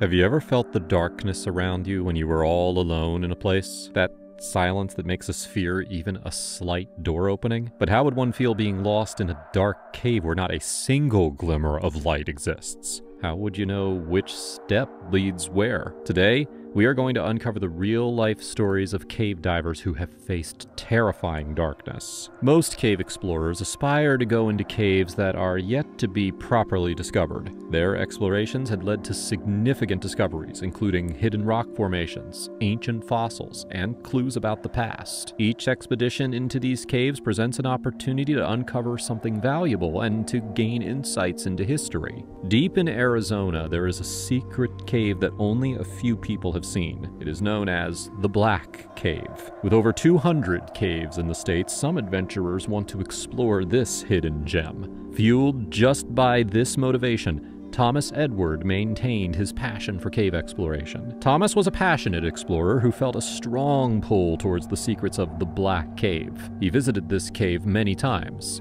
and his curiosity about the hidden wonders inside grew even more with each visit. But what made Thomas enter the Black Cave, surrounded by the vast desert and far from everyone? Was he looking for something special, or was he just excited to explore the mysteries hidden in the cave's dark walls? The Black Cave, also known as the Cave of the Bells, has several unique features that set it apart from other cave systems in Arizona. One of its distinctive characteristics is its complex network of passages, which is more extensive than many other caves in the state. Suppose we compare it with the most popular caves, like Kartchner Caverns, the most visited cave system in the state, which has caverns around 150 to 160 feet below ground level. Colossal Cave Mountain Park, another well-known cave system, has caves around 70 feet below the surface. The mysterious Black Cave, formed from limestone, is a fascinating place filled with unique rock formations. Many explorers are drawn to its dark entrance to find what is inside. In April of 1995, Thomas decided to explore the Black Cave alone. Confident from his previous visits with friends, he believed that he could easily navigate the Black Cave alone. Before setting off, he did some light preparation. He packed a small backpack with essentials like water, snacks, and a basic first aid kit. But he overlooked some critical safety gear. While he remembered to charge his electric miner's lamp, he didn't consider bringing a helmet or any additional lighting, which could have been invaluable in the pitch-black environment. Despite his excitement, there was a nagging voice in the back of his mind warning him about the dangers of venturing into such a dark and uncharted space alone. He dismissed these thoughts, fueled by a mix of curiosity and overconfidence. After all, he had explored many caves before. How difficult could this one be? Cave exploring is different from diving because you're in danger of rocks falling above you, and you need to be careful with each step. Most cave explorers use helmets and special equipment like knee pads, elbow pads, and gloves to help them safely explore and return to the entrance without getting lost. However, Thomas was prepared with nothing but an electric miner's lamp, which seemed to be his only solace in the dark and mysterious cave. He stepped into the cave and he followed a dark passage away from the entrance room. The air was cool and damp as he moved carefully, and the light from his lamp only partially lit the rocky walls. Each step felt unsure as he went deeper into the shadows, wondering what he would find ahead. As he moved deeper into the cave, a sense of excitement and fear grew inside him, urging him to keep going. About an hour into his adventure, Thomas left the main path and he crawled through a small opening into a part of the cave that had never been explored before. Initially, he felt excited, but soon he realized he had gone too far. The light from his lamp flickered as he moved deeper, and he lost track of where he had come from. Panic began to set in as he searched quickly for a way back, feeling the darkness closing in around him. With each step, he hoped to find the familiar path to the entrance room of the cave, but all he saw were shadows and more dark passages. Suddenly, Thomas's lamp failed, leaving him in complete darkness. In a rush, he abandoned the lamp in the passage and tried to make his way out using matches and burning pages of a book for light. The small flicker of each page provided only a brief glow, making it hard to see. With every step, he felt more anxious, knowing that he had to find his way back before the matches ran out. The darkness in the cave was unlike anything Thomas had ever faced. Even if he had had a flashlight, it wouldn't have been enough to penetrate the thick gloom that surrounded him. Experienced cave explorers often relied on powerful, heavy-duty lights that could illuminate larger areas and withstand damp conditions. In such deep darkness, shadows seemed to swallow everything, making it easy to lose track of direction and time. Thomas now understood that without a reliable light source, navigating the cave would be nearly impossible. In an effort to keep moving, he continued to search using the brief light from each match. With every flicker, he took a cautious step forward, fearing that he might fall into something. When he ran out of matches, he started leaving various objects in the passages to mark his route, a technique that had helped many people before him. By placing items at intervals, he created a trail he could follow back, hoping these markers would guide him if necessary. Eventually, he climbed down into a narrow fissure about 4 feet deep. At first, he felt this might be the way to go, but he soon realized that things were even worse. He was stuck, unable to move forward or backward. After more than 14 hours without any sign of Thomas returning from his solo trip, his wife began to worry. As the hours passed, she sensed that something was wrong. With each minute, anxiety gnawed at her, and she could no longer wait. Fearing the worst, she made her way to the police station. She reported him missing there, but she needed to figure out exactly where he had gone. She informed the officers that he often spent his time exploring caves and hoped that law enforcement could help find him before it was too late. As the sun began to set, the need to find Thomas grew stronger, pushing the officers to gather their gear and plan for the search ahead. About 24 hours after the missing person report was filed, authorities located Thomas's vehicle parked at the entrance of Black Cave, along with several smaller caves nearby. The discovery brought a mix of relief and concern to his wife, who hoped he might still be inside, exploring, as he often did. Officers began organizing a search of the area, knowing time was crucial. The urgency to find him grew with each passing moment as they prepared to venture into the caves he loved. The search teams combed through the area surrounding Black Cave, and their efforts led to a significant discovery. Thomas's shirt and sunglasses were found in the entrance room of the cave. This finding intensified the urgency of the search, as it indicated that he had been there recently. Local search and rescue teams went into the cave multiple times to find more signs, but their lack of familiarity with its intricate layout hindered their efforts. Despite all their efforts, they struggled to locate the crucial openings that might lead deeper into the cave system, including the passage to the main part of the cave, where Thomas was believed to have gone. Compounding the problem, cavers, who had the skills needed to navigate the cave's tricky layout, were never called to help with the search. This was a big mistake, because experienced cavers could have shared useful tips and techniques for safely exploring the tunnels. Their knowledge might have made it easier to find Thomas quickly. As time went on, the lack of specialized help became a major worry for his wife and the search teams, who felt increasingly anxious about locating him in the dark, winding passages of the cave. Unfortunately, they couldn't find Thomas or any clues about his exact location. However, nearly 2 years after his disappearance, something unexpected occurred that reignited hope in the search for his body and answers about what had happened to him. On December 14, 1996, Bill Graff, Elizabeth Robb, and Dale Green entered the cave, eager for adventure. This was Graff's second trip, and he confidently led the way, knowing some of its twists and turns. The group was well prepared and equipped with all the necessary gear, including helmets, headlamps, and climbing ropes. They felt excited to explore new areas and see the cave's natural beauty. Each step brought them closer to the cave's main chamber, but they were unaware that their journey would soon connect with the search for Thomas and the answers about what had happened to him. About an hour into their trip, Bill, Elizabeth, and Dale came across burned pages and matches lying in the passageway. As they approached it, they noticed that both the matches and the book had been completely burned. The sight sent a chill down their spines as they couldn't help but wonder how long the matches had been there and what had happened in this remote part of the cave. This unexpected find felt like a clue, linking them to something mysterious and deepening the intrigue of their exploration. About 8 feet further down the passage, the group stumbled upon a wheat lamp, but it was inoperative. Its presence added to the eerie atmosphere, raising more questions about who had been there before. Nearby, in a side passage, they discovered a disturbing assortment of items. A set of keys, the insole from a shoe, a torn trash bag, some clothing ripped into strips, and a straw. Each item felt like a fragment of a story waiting to be uncovered. They thought that the scene was strange, but they decided not to investigate further at that moment, feeling a mix of curiosity and unease. Instead, the cavers continued their journey deeper into the cave, excited to explore more of its hidden wonders. Hours passed as they moved through the winding passages, admiring the unique rock formations and underground beauty. When they started to head back, they returned to the area about 3 hours later.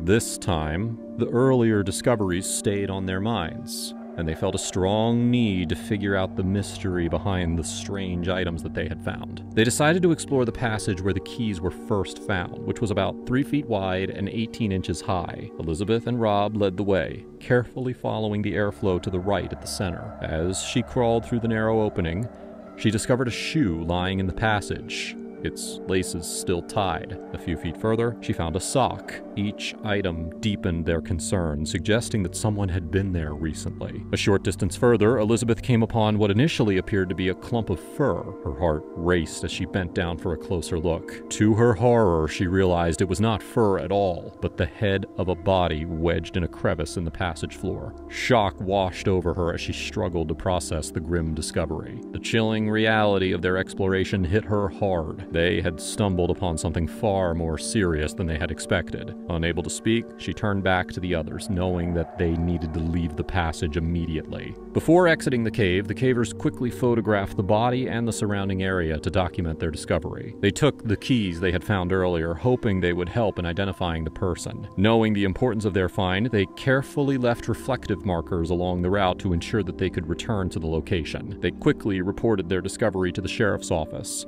and authorities responded promptly, sending a deputy to accompany them back to the site for a preliminary investigation. When they arrived, the deputy examined the area. Meanwhile, Elizabeth and Rob took more photographs to document the scene. The deputy looked around carefully, noting the shoe, the broken lamp, and other items that they had found in the first part of the cave. These pieces of evidence were crucial for the investigation. After gathering the evidence, they left the cave and they quickly updated the authorities to start the rescue and recovery operation. A body recovery operation was soon initiated, and the cavers who had made the initial discovery volunteered to assist. Understanding the importance of the situation, they were eager to help in any way they could. Authorities called in additional experienced cavers from outside the county to aid in the recovery effort. However, the operation faced significant challenges due to the tight passages and the condition of the body, which had mummified over time. The dry air and lack of moisture in the cave had caused the body to lose its moisture, preserving it in a way that made recovery more difficult. As a result, the team had to be extra careful while handling the body, knowing that it was fragile after staying so long in the cave. It required 3 additional trips into the cave until they finally got the body out of the cave.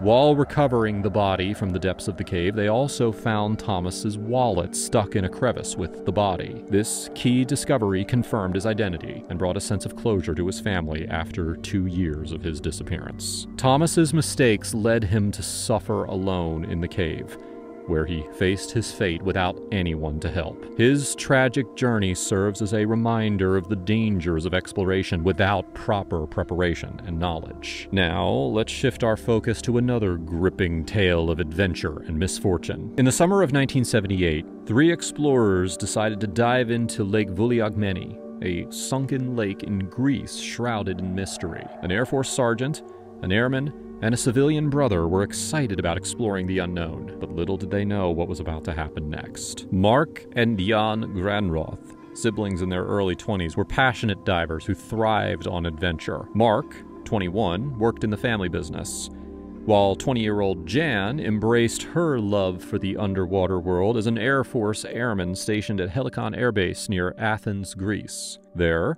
she formed a close friendship with Air Force Sergeant Donald Mell, a certified cave diving instructor who shared her enthusiasm for diving. Mark Granroth had been feeling stuck in his routine, working tirelessly in the family's paint contracting business. So, when his sister Jan suggested he visit her in Greece, he jumped at the opportunity. In early September of 1978, Mark arrived in Greece, eager to reunite with his sister and break away from the monotony of his daily life. Jan was thrilled to have her brother visit, and took him on a tour of historical places in Greece. As they explored the ancient ruins and scenic landscapes, they both couldn't help but share a similar thought. They missed diving. The rush of discovering hidden treasures and the sense of adventure that came with it had been missing from their lives for too long. The Granroth siblings were intrigued, and they decided to plan a diving trip to Lake Vouliagmeni. Sergeant Donald Mell, Jan's friend, offered to join them, and they set a date for the following weekend. Lake Vouliagmeni is a captivating natural wonder steeped in history that dates back to ancient times. Located 25 kilometers southeast of Athens, this small, brackish water lake was formed when the roof of an underground cave collapsed. Its unique ecosystem is sustained by underground currents from Mount Hymettus,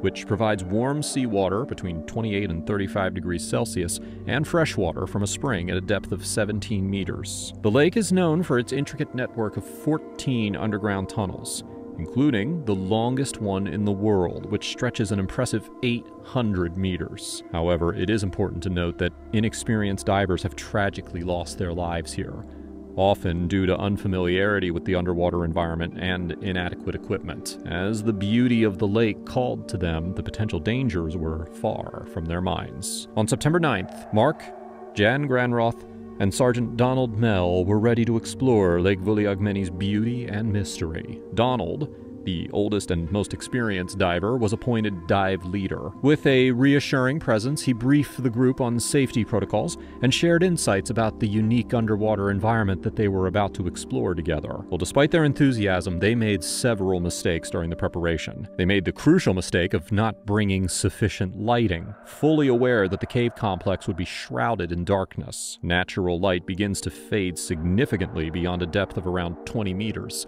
making it increasingly difficult to see as divers descend deeper into the underwater world. Now, along with their mistake about lighting, they also forgot to bring spare air tanks. They figured that the dive would be short and easy, so they didn't want the extra weight of carrying more gear. A typical scuba tank holds about 80 cubic feet of oxygen, giving divers around 30 to 60 minutes of breathing time, depending on how deep they go and how quickly they use air. They believed that they could explore Lake Vouliagmeni and return before running low on oxygen. One of their biggest mistakes was not anchoring a guideline near the entrance of the cave before diving in. A guideline is important for finding your way underwater, especially in the dark, twisting passages of Lake Vouliagmeni. It acts like a lifeline, helping divers get back to safety when they can't see well or feel lost. Without it, they're basically swimming in the dark, which made it easy to get disoriented. The murky waters of the cave can confuse even experienced divers, making it hard to tell which way is up or down.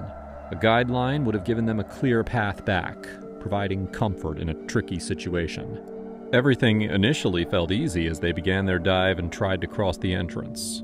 However, just as they were about to fully enter the cave, they encountered a force that felt like the cave was pulling them in. The current was so powerful that each stroke became a struggle. They hadn't anticipated this level of intensity, and it quickly transformed their sense of adventure into a challenging fight for control. As they adjusted to the sudden rush, they communicated with hand signals, urging each other to stay close and keep calm. The current was relentless, and they knew they had to work together to navigate it safely. The strong pull of the current helped them cross the entrance with minimal effort, but they couldn't shake the feeling that this would become a problem when it was time to return. They knew that when they completed their dive and started to ascend, they would need to exert twice as much force against the current. This would ultimately require more oxygen, raising concerns about their air supply and the challenges they would face on the way back. Despite their worries, they didn't think it would be a big problem since they planned to stay close to the entrance. They swam through the narrow opening and into a dark cave, where they found a large chamber filled with impressive rock formations called chimneys. Using hand signals, the group communicated and decided to explore about 400 feet deeper into the cave. They soon found an even bigger chamber, but the current was much stronger here than at the start of the dive. Not knowing how large the room was, they let go of the rocky wall and let the current push them inside. Once they entered, things went wrong. Donald, Mark, and Jan quickly lost sight of the entrance and were surrounded by complete darkness. It was frightening, and as they moved, they kicked up fine silt from the cave floor, which made the water even murkier. In just a few moments, they couldn't see anything at all. Panic started to set in as they struggled to find their way, realizing how lost and vulnerable they were in this unfamiliar place. As certified divers, they already knew that if they tried to go against the current, they would fall much deeper into the cave. Drawing on their training, they reminded each other to stay calm and breathe slowly, knowing that panic would only worsen things.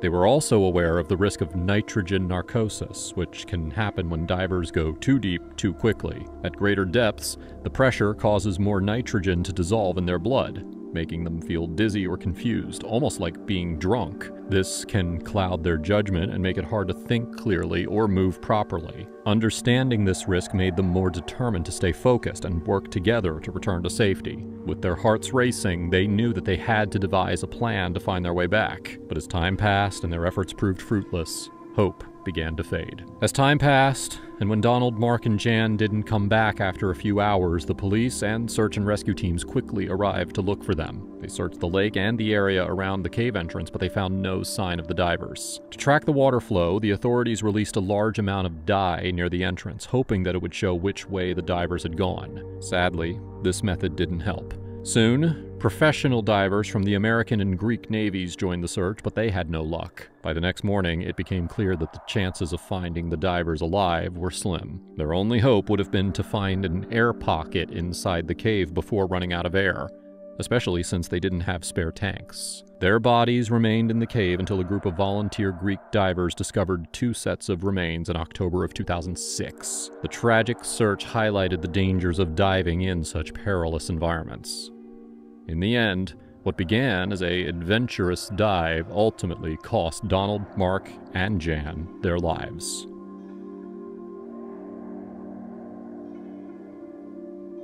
Have you ever felt trapped? Not in a metaphorical sense, but truly pinned down with no escape in sight. This is the story about Aaron Ralston, who, trapped alone in a remote canyon, had to make a really scary choice to either cut off his own arm or die. His unbreakable courage and the tough decision that he made will challenge your perception of human endurance. Join us to uncover Aaron Ralston's incredible survival journey. He did what everyone else thought was impossible, showing that the will to stay alive can win even in the toughest of times. Brace yourselves for his breathtaking story, a testament to resilience beyond imagination. Aaron Ralston, born on the 27th of October 1975, is an American mountaineer, mechanical engineer, and motivational speaker who is no stranger to the great outdoors. Growing up in the Midwest, he developed a passion for adventure from an early age. A passionate hiker, climber, and mountaineer, he sought solace in nature's rugged landscapes and challenges. On April 26, 2003, Aaron set out on a solo journey to explore the rugged terrain of Utah's Blue John Canyon. With minimal gear, a backpack, and a thirst for adventure, he set out to conquer the challenging terrain that awaited him. As Aaron descended deeper into the narrow slot canyon, he was unaware that his life was about to take a dramatic turn. A seemingly stable boulder shifted, trapping Aaron's right arm against the canyon wall. Alone, miles from help, with no one around, he faced a harrowing predicament. Cut off from the outside world, he had to make a series of life-altering decisions to ensure his survival. For 5 painful days, Aaron became a prisoner of the canyon. He saved his little bit of food, saved his hope, and tried everything he could think of to set himself free. He broke bits off the rock, made ropes from whatever he could find, and tried to signal for help, but nothing worked. Dehydration and despair set in, until he faced a terrifying truth. The only way out was through. After running out of food and water, Ralston decided to drink his own urine. He carved his name, date of birth, and a presumed date of death into the unforgiving sandstone. With a heavy heart, he recorded a final message to his loved ones. A last goodbye whispered into the canyon walls. Facing the unthinkable, Aaron made a life-altering decision. With just a dull knife and strong determination, he started cutting off his own arm. The physical pain was really, really bad, but it was the emotional pain that really tested him. Visualizing his loved ones, clinging to memories of life beyond the canyon, he found the strength to persevere. After enduring painful self-surgery for hours, Aaron was finally free. But the struggle didn't end there. He had to climb down a steep cliff, walk for miles through tough terrain, and all while battling blood loss and exhaustion. However, after 6 miles of hiking, he encountered a family on vacation who gave him food and water and hurried to alert the authorities. Finally, a helicopter spotted him, and he was airlifted to safety. He was rescued approximately 4 hours after cutting off his arm. Later, Ralston mentioned that if he had cut off his arm earlier, he would have bled to death before getting help. On the other hand, if he hadn't done it, he would have been found dead in the Slot Canyon days later.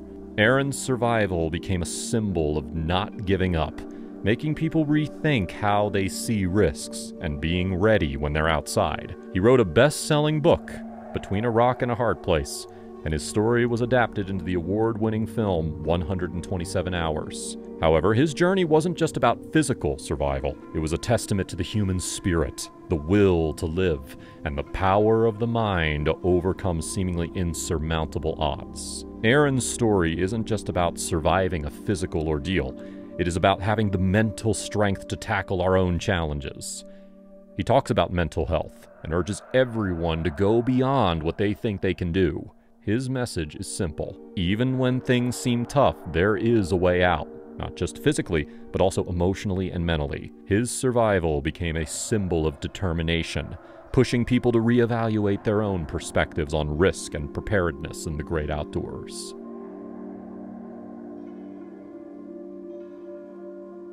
A lone fisherman, lost in the vastness of the Pacific Ocean, battling monstrous waves and relentless storms. Meet Jose Salvador Alvarenga, a man who endured 438 days adrift at sea, facing hunger, thirst, and the constant fear of sharks. His journey is not just a survival tale, it is a testament to the unyielding strength within us all. Imagine being alone, with nothing but a small boat and the vast horizon stretching endlessly. In this incredible Real-Time Survivors episode, we uncover the awe-inspiring story of Jose Salvador Alvarenga, the man who defied all odds, emerging from the depths of despair with a spirit unbroken. Get ready to be amazed as we delve into the extraordinary journey of resilience, hope, and the remarkable human will to survive. Stay tuned, because this is a story you won't want to miss. Jose Salvador Alvarenga, a Salvadoran fisherman, found himself in the midst of a life-changing ordeal in 2012. Born on February 7, 1975, Alvarenga spent most of his life making a living on the sea. Little did he know that one fishing trip would turn into a 438-day struggle for survival. It's November 17, 2012, and Jose Salvador Alvarenga, a skilled fisherman, leaves the Costa Azul fishing village in Mexico, alongside an inexperienced companion, 23-year-old Ezequiel Cordoba, with whom he had never worked. They are on a mission, planning to spend an intense 30 hours out at sea, hoping to reel in sharks, marlins, and sailfish.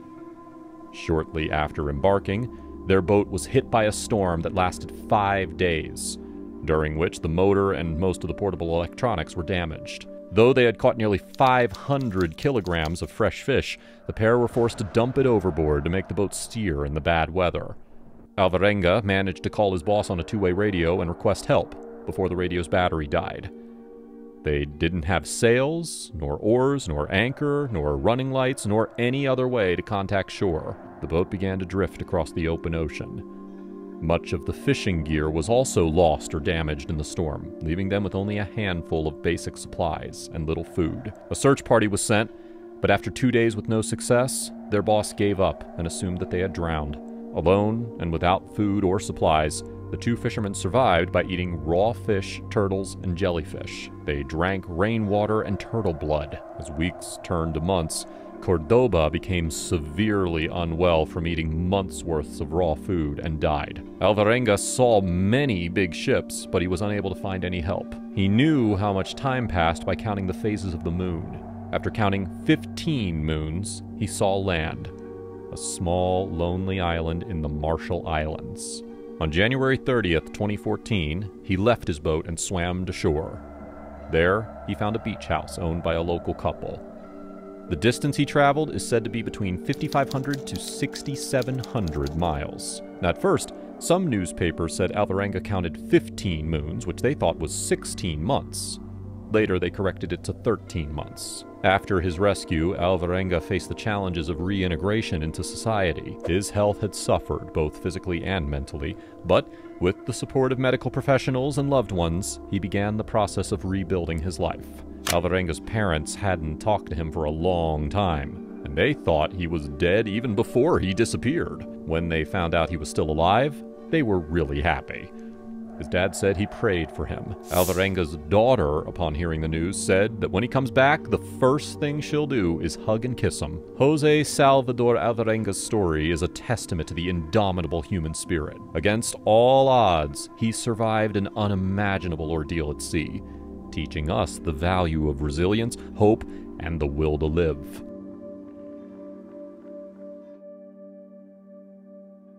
Today, we're diving deep into the amazing adventure of Sir Douglas Mawson, a super brave guy who explored Antarctica. Imagine a place covered in ice, and there's this one person all by themselves facing big snowstorms and deep cracks in the ice, just because they really, really wanted to stay alive.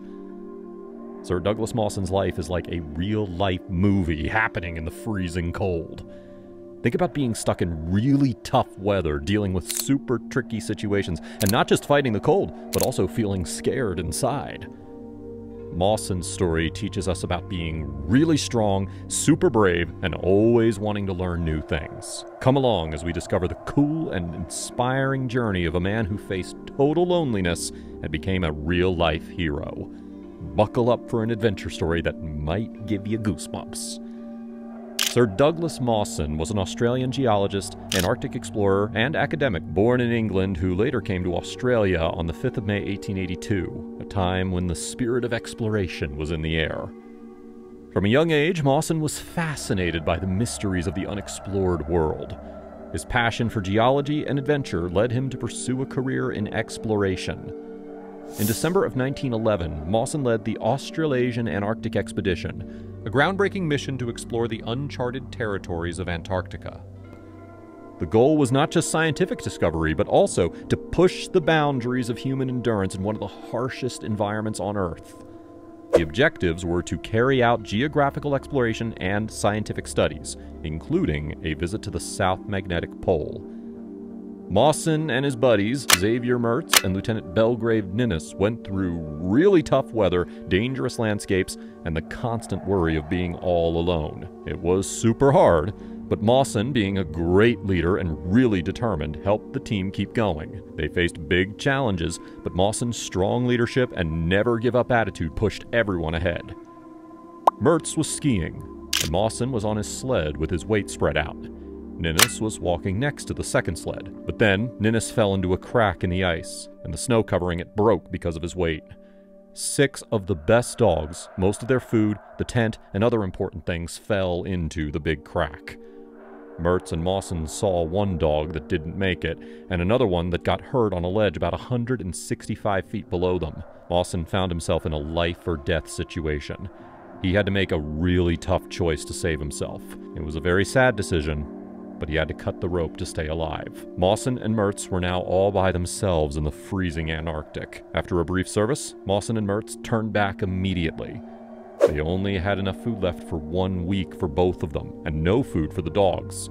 But they had a lot of fuel and a special stove called a primus. They pulled the sled for 27 hours without stopping to get an extra cover for their tent, which they had left behind. They made a frame for it using skis and a theodolite. Since they didn't have enough food, they had to use their last sled dogs remaining to feed the other dogs and themselves. They crunched the bones and ate the skin until nothing remained. Both men felt dizzy, nauseous, and had pain in their stomachs. They also acted strangely, and their skin, hair, and nails started falling out. Their eyes and skin turned yellow. Later, Mawson noticed that Mertz didn't want to move and only wanted to stay in his sleeping bag.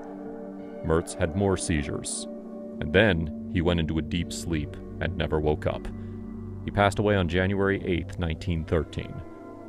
Mawson continued the final 100 miles alone. On his way back to the main camp, he fell through the top of a crack in the ice. Luckily, his sled got stuck in the ice above and it stopped him from falling further. He used the straps that connected him to the sled to climb out of the crack. When Mawson finally got back to Cape Denison, the ship Aurora had left just a few hours earlier. They called the ship back using a wireless message, but the bad weather stopped them from rescuing him. Mawson and 6 others who stayed behind to find him had to stay for another year until December of 1913. Mawson's survival was based on his ability to adapt, innovate, and push beyond his limits. His determination to return home against all odds is a story that continues to inspire adventurers and survival enthusiasts around the world. Sir Douglas Mawson's legacy extends far beyond his incredible survival story. His contributions to Antarctic exploration and scientific research laid the groundwork for future generations. The Mawson Station, established in Antarctica, stands as a tribute to his enduring spirit and dedication to the pursuit of knowledge. And there you have it, the remarkable story of Sir Douglas Mawson, a real-life survivor who faced the unforgiving Antarctic wilderness and emerged victorious.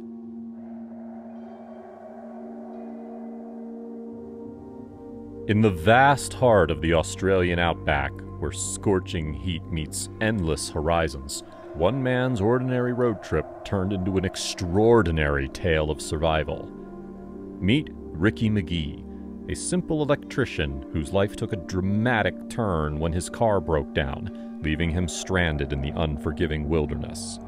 For 71 days, Ricky battled the harsh outback elements, relying on his wits and survival skills to endure the isolation and scarcity of resources.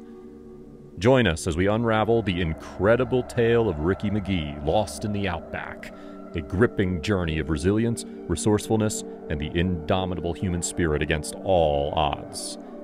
Get ready for a journey into the heart of survival that will leave you amazed and inspired. Ricky McGee was born in either 1970 or 1971 in Gippsland, Victoria, who later moved to Melbourne. McGee had many different jobs. He sold carpets, caught prawns, worked as a nightclub doorman, and was an electrician at different times. In January of 2006, McGee set off on a long drive. He took the Buntine Highway, mostly a desert road, through the Northern Territory's outback. Ricky's adventure took an unexpected turn when his car broke down in the middle of nowhere, stranded and miles away from the nearest town. Now, at first he said to his rescuers that his car broke down. Later, the Washington Post reported that he changed his story, saying hitchhikers drugged him and left him for dead. McGee gave a ride to a single Aboriginal hitchhiker. He thought the hitchhiker might have drugged his drink during the journey. Another tale of his claims that he stopped to help 3 men who had run out of petrol, but then was set upon when he got out and was knocked unconscious. He says they stole his car and his shoes before abandoning him in a shallow grave in the desert, even though they were kind enough to leave him with just over $12 in his pocket. No matter how he got there, McGee was in a tough situation. He didn't know where he was, and he had nothing useful with him. He walked for 10 days in the Tanami Desert's hot area. It was so hot, over 40 degrees Celsius, that he often lost consciousness through heat exhaustion.